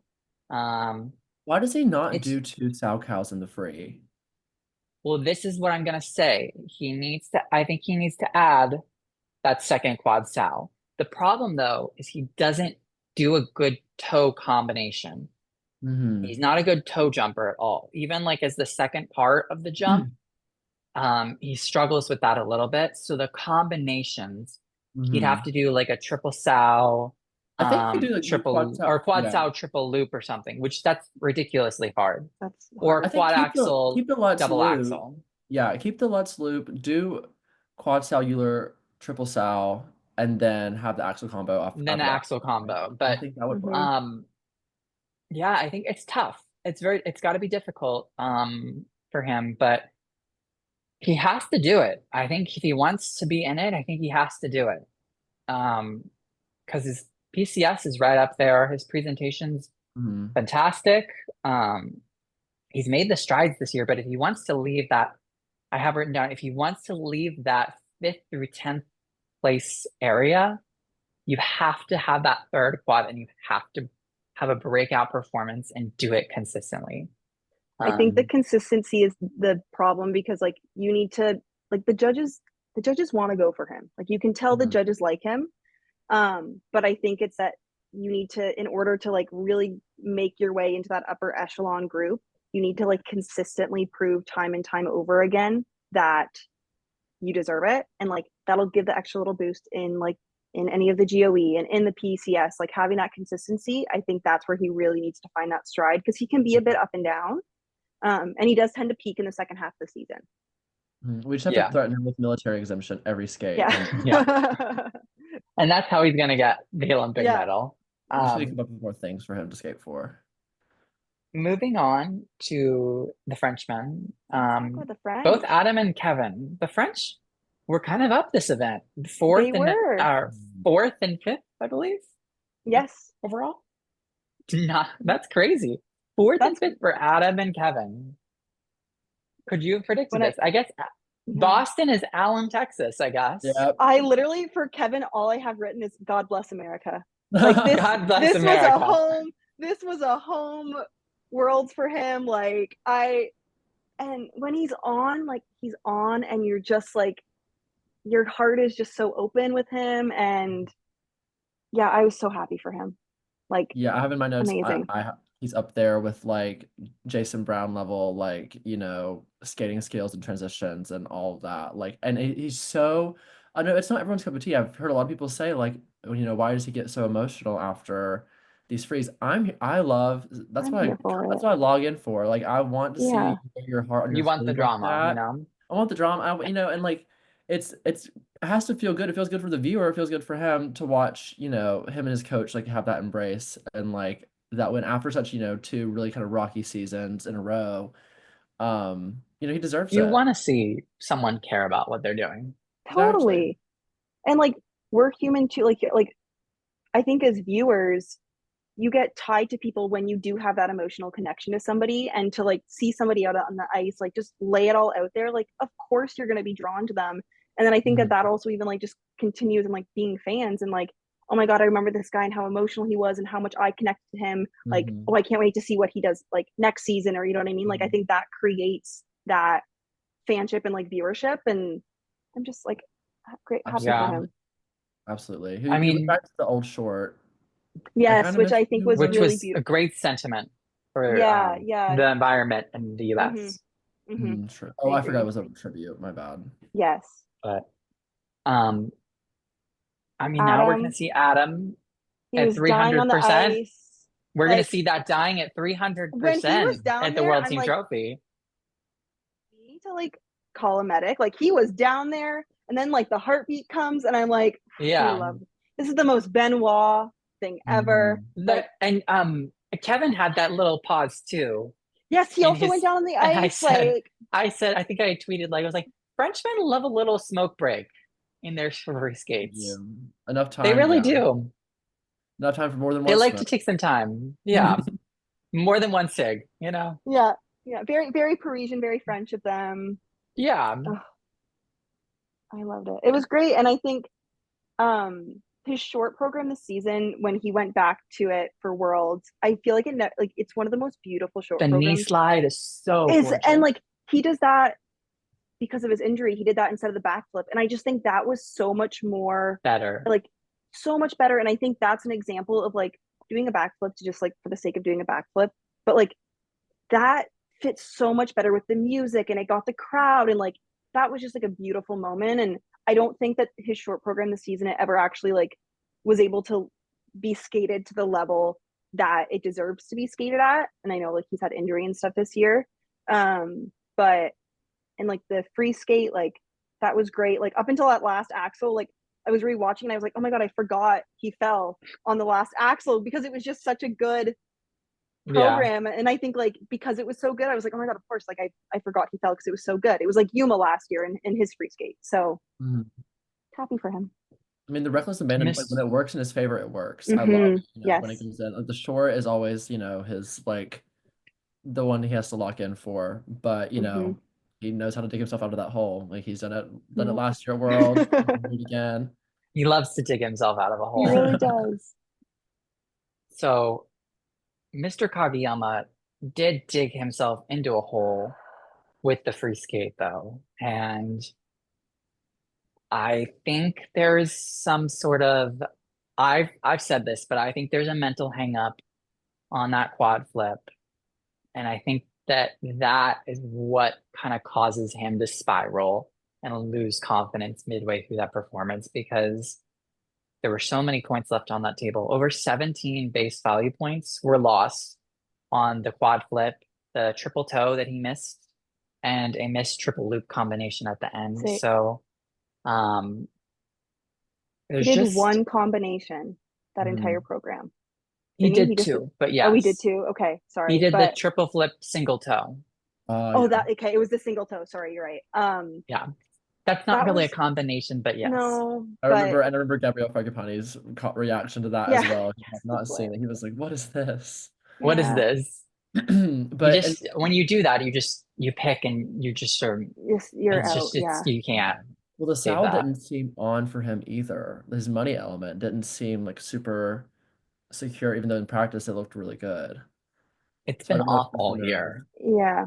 I think with Yuma, I think mentally it is a struggle, especially he was only 3 points behind Ilia in the short. And so I think, which I would have had his PCS higher, but I think for Yuma, he has it in his head that he can't beat Ilia, that like he's unbeatable, that like it doesn't really matter what he does, even though like at the Grand Prix final, like he beat him in the free. But I think for Yuma, maybe it was like because he was so close, like he was within striking distance after the short, that maybe it just like got in his head that like, oh, maybe I could like beat him or have a moment or whatnot. And I think for him, like maybe like doing some mental training, working with a mental coach, and because I don't think he knows how like loved and valued and like how good he is, because I think he just constantly feels like the second place skater, which to be fair, like that tough. Again, which is so tough to like just only see yourself in that view. And I think like again the free was heartbreaking. I think the moment for me that just like showed so much of his character was when he was in the kiss and cry and he had gotten his scores and he saw that he had gotten a medal, but he saw the 10th, but all he was doing was 3, and I was like, oh my God, he's asking. And he said like, did I get 3 spots? Did I get 3 spots for Japan? Like him being more concerned obviously about the team than like when he just like had a disaster. I just think that showed so much of his character of being like, oh my God, did I mess this up for the team? I kind of thought he was saying, am I going to be third? But I don't know. That might have been different. I think it was 3 spots. I think it was 3 spots. I think it probably was 3 spots. Yeah. My take was different, but I think it probably was 3 spots. I just like, oh, am I going to be third? Yeah. And he's like, thank God, like I made the medal. But he was like, I don't think I deserve this medal. Like his interview with the press after was like, I just want to give you a hug and like you're enough. Like you are. So I feel for him because I think for him the layout also has to be increased too. he's kind of in that June spot where if he wants to compete a little bit more, I think he has to add one more quad in. But I just don't know what he's gonna do because I think the best one would be the loop, but I think We've seen the that Leitch would, of him once or twice in practice. yeah, I wouldn't. If But I I were wouldn't him, bank I on it. wouldn't add the Yeah, LUTs. if the flip isn't consistent, then there's no point. Yeah. Um, I I have just a different worry. take. I feel like I don't think he should be adding any more quads because clearly that's when he gets in his head. And I think Mhm. that if he lays down a program with like 3 quads, maybe 4, and he does I think that he needs 4 at consistently, least. but if he does that consistently and like again builds that momentum in scoring, like same thing we were saying about June, if he's showing that consistency throughout the program, like it's or throughout the season, it's going to have the judges in his favor. But obviously, just like tech based It's value, just you it's can't compete with you someone can't doing be 7 quads and do no 3, no. you know. But Um, Shout out to Shun Sato. He did I was his gonna job mhm, and he got them the 3 spots. I don't really I thought his performance was a lot better than what we saw in the fall. mhm, Especially the latter half of the fall when he was kind of falling apart. But um he did his job and he got them 3 spots. So I think yeah, great for Japan that they were able to maintain their 3 spots. He's not really the most interesting performer, but he is a very consistent and reliable skater for them. I quite yeah. like And I think his studies in lavender short. I was going to say, and he's keeping it. I think for the Olympic season, Yeah. which I think it's a real like Yeah. I think it's a beautiful program. And he has really great like through his fingertips and everything like that. Mhm. It was sad for Tetsuya Tsuboi, but I also think that Yeah. Japan sometimes puts when they see somebody Question do so well at marks. nationals, then they'll like send out the person that's doing well, who's maybe a newcomer. Um, Mhm. that then putting all that pressure, especially like going into an Olympic season, like that's got to be tough. Mhm. But yeah, I It's even feel more like impressive Um, to me no, whenever go I ahead. don't know if y'all saw it was like the domestic Japanese competition where they had like it was like the clubs were competing against each other and they had like their club mates or their like teammates like on the Oh, side is of the this the board kind one of like Cowrie did it too, right? yes, yes. Yes. And like Okay. mhm. the guys for on Shunsato's club or whatever team is representing, they were just really kind of like broing it up. Like, and I really loved that. Yeah. I thought that was such like a and he's out here doing like Ladies in Lavender, which is so Mhm. just like elegant. And they're like, yeah, let's go. I feel like that's like the vibe they were kind of giving. And so I think that speaks more to like his like commitment to trying to work on that PCS spark, trying to get, the judges behind him because I do think I love his lines. He rotates so quickly. I think Mhm. he's one of my Mhm. other that I think is really kind of slept on. But I agree. Yeah, he A did his job, and yeah. big sleeper of the event. Kind of going into it was in it. You thought could medal, and he did. Mikhail Shidorov has kind of come out of nowhere this spring. Not out of nowhere, but we knew he had the capabilities. And he was struggling at like the Universiade and some of the earlier events in January. Comes gangbusters at Four Continents, wins, and comes into Worlds as a legit contender. And now is a legit contender for an Olympic medal, if you think about it. And absolutely. has room to grow too, Mhm. because he's left the door open technically to add in other jumps because he does 2 solo triplettes, or not solo, but he does a triplet, 2 triplettes as his jumps in the second half. Mhm. Um, we've seen him do a quad flip, and we've seen him do solo quad sows. Um, I have no doubt that he could add another one in if he really wanted to, with ease. So he's definitely. I like this rivalry between him and Ilia. I really hope that it becomes something that becomes a little bit more close, more competitive, because it does get a little stale sometimes when you see someone win everything. I'm not saying that that's the case right now, but looking down the line, I could see it becoming that. And Shidorov is definitely trying to push himself technically. I mean, the triple axel Euler quad sow with Oh Crazy. ease. gosh.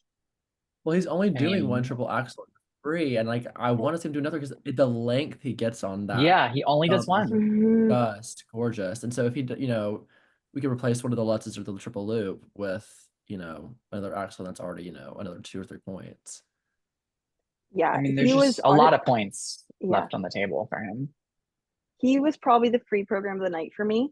I think he really was able to like savor that moment. I think I will say one thing about him. I felt like I was happier for him, during the last bit of his program than he was. Like I wanted to see the emotions in his face.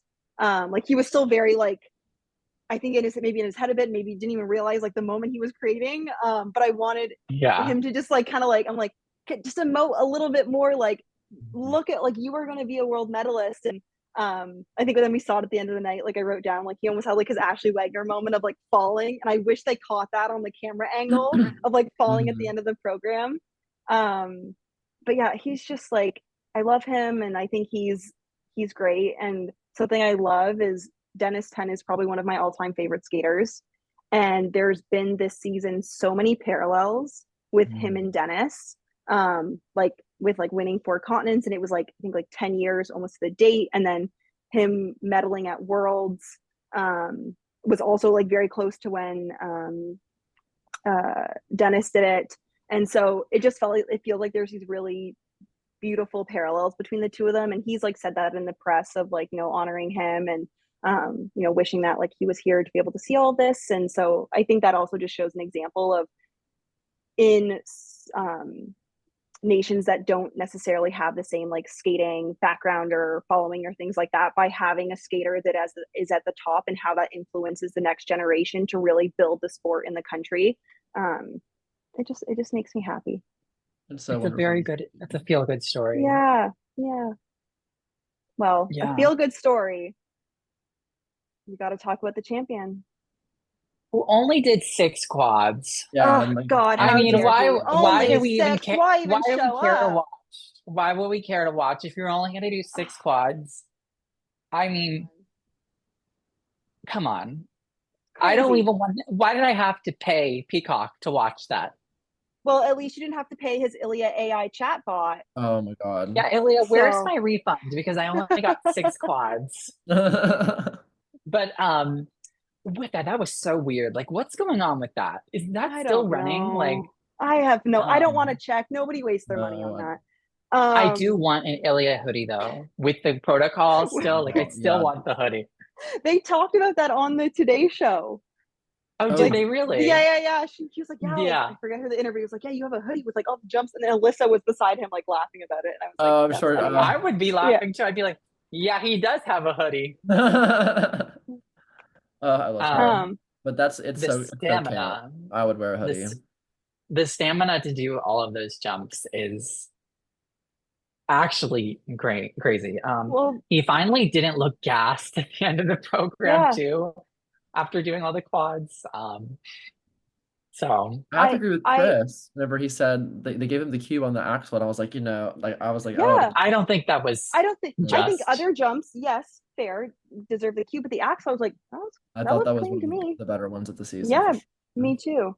I think. No, go ahead.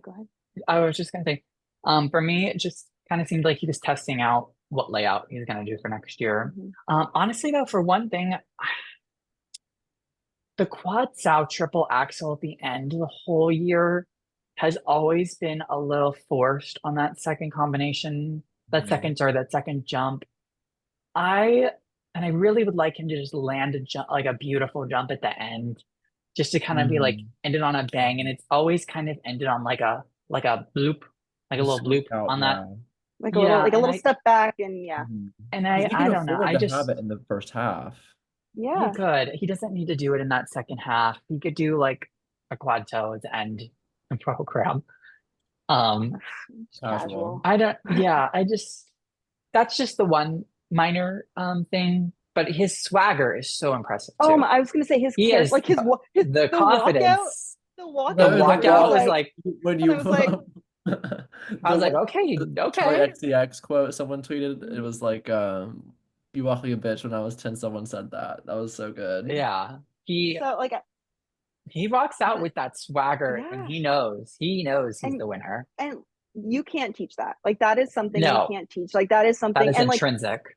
No, and I don't think he's cocky. Like, I think like he is sure of himself, and like he's listen, he's a 2-time world champion, and like the pressure he probably felt, especially on home ice. He's the last skater of the entire event. Like he's closing out worlds, like sold out crowd, like good for, and like how old is he? He's like 18, 19. Like I think he's like so, 18 or 19. like he's so young, and like Let me check. good for him. I will say this, and I talked about this earlier. 20. He was only He's one. 20. Okay, so like, he's still Still so young. young. So young. I do think that like his PCS was 1 point behind Jason, which again, I think Yeah. there's a whole conversation to be Age-old had tale. about the PCS scoring in general. But the thing is like when he's doing so many quads, it obviously takes you out of the program a bit. And I think we can see that he can do like create beautiful moments. We saw it in the exhibition. That was gorgeous. And I'm like, if he took out like one quad or whatever it was, and to be able to have a bit more of a program like the exhibition, like that would just put him at another echelon of a level.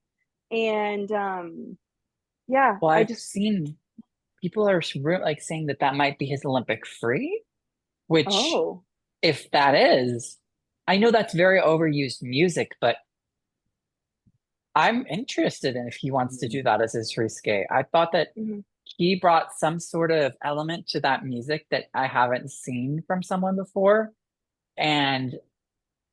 But I also understand it could be tough because that was a tribute program. That could be tough to train to every day as a reminder, which would be difficult. But I don't know. I'm not him. You know, maybe he does want to do that. Maybe he can handle that. But if that is his free skate, I would be very interested because this is kind of the first time we've seen him do some sort of lyrical soft type of skating. You know, he's done free exhibitions like Billie Eilish, which kind of is close to this, but not exactly the same. But it would be kind of the first time we've seen him do a classical type of skating program. Because normally he's kind of done a little bit of a like an amped up rock type of vibe or like angsty rock, which it works for him. But if he wanted to try something different the Olympic season, that would be very interesting. Yeah. But, I think. And then I know you this is one other thing we wanted to talk about was if you thought he'd retire after the Olympics. I don't think so. No, and I don't think he should. I think obviously like that depends on him and injury, if like, you know, like the longevity of that. But I think he is creating such a buzz around the sport, and like that's undeniable. Like it's important that, you know, we're getting that fan base back and creating more than just for your fans. But no, I don't think he wants to be. He always talks in the press about he wants to be like someone like Messi or Jordan, and he wants to be that. You don't. You can't just skate for one quad and kind of try to kind of say that you're that. I think he wants to. He wants to continue. Like I think he wants to be up there with like Hanyu. With like one of the greats. He wants to be compared to him and kind of be this not the same skater, but I think he wants to be up there when you talk about like who is one of the greatest skaters of all time. Ilia definitely wants to put his name in that conversation. So I mean, even if he has to like take back the technical content a couple of years down the line, we're still looking at what like 2 quad lexes, you know? And like, so yeah, I think it's crazy. So for the final thing we have today, we're just gonna go over. I know this is kind of for our girl Alysa here. They're a little fashionista, so she gave us the idea of kind of making our own categories for the ISU awards. I did not do it, but these other two, Clayton and Alysa, did. We got a little excited. But you got a little chime in with your I can chime in with my opinions, but Alysa, you why don't you just take it away because this is your gig, so I want you to have the rounds. They had the ISU awards, which great, but I thought like we could do our own little like Blades and Banter we could do awards. The Blades and Banter awards. Yeah, 100%. And so I thought like we could kind of do our own take on it. And so a few different categories, and Clayton, you can give your responses, and Nolan, you can chime in if you think of any or know. I think of anything. I'm just in here. I'm a little viewer now. I'm just gonna drink some You're water, sitting back and enjoying. listen. I'm like Ashley Wagner right now. I mean, I'm listening. I might chime in with like one thing, but you know. Well, I'm a little bit of fashionista, and so have to start off with like best costume. I know that was also an ISU event, but like we'll give our own. We're gonna give our own. We'll give our own. Clayton, if you want to give like, who would you rate if you get like have a few or a favorite?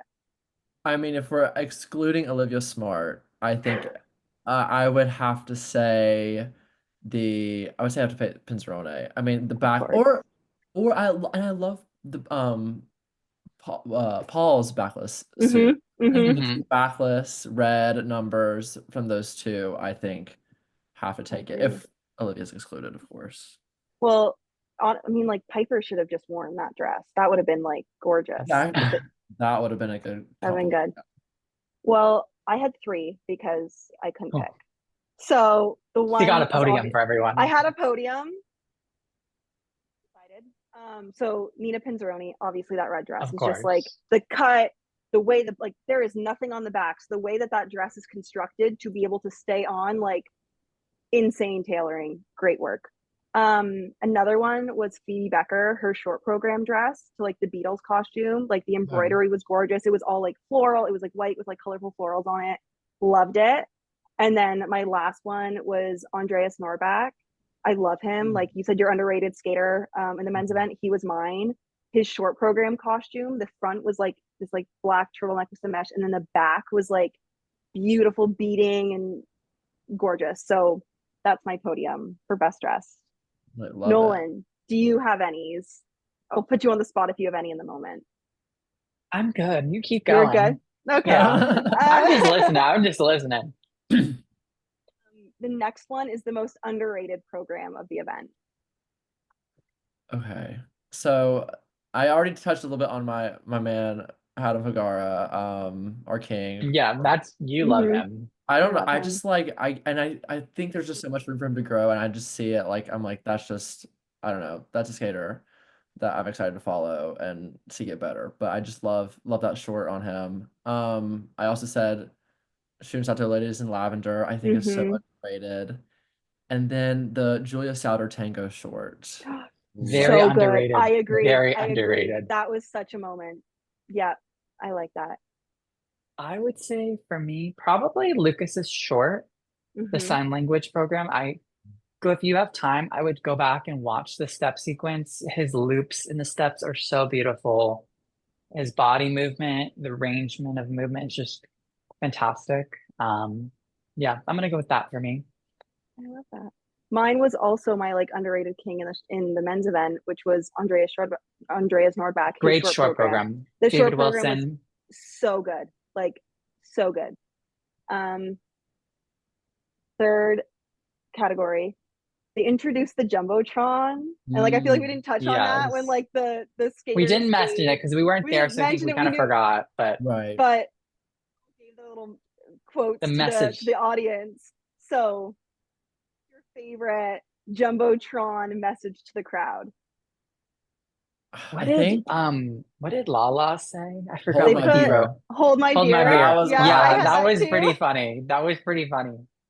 Roman's was funny. I think Roman takes the cake with the like, make sure to hit that subscribe button. I was like, it's good. Which also, now that we're a YouTube podcast, guys, make sure. Please subscribe. That's gonna be our. I should have said this at the beginning. We're gonna copy that one. I should have said that at the beginning, but yeah.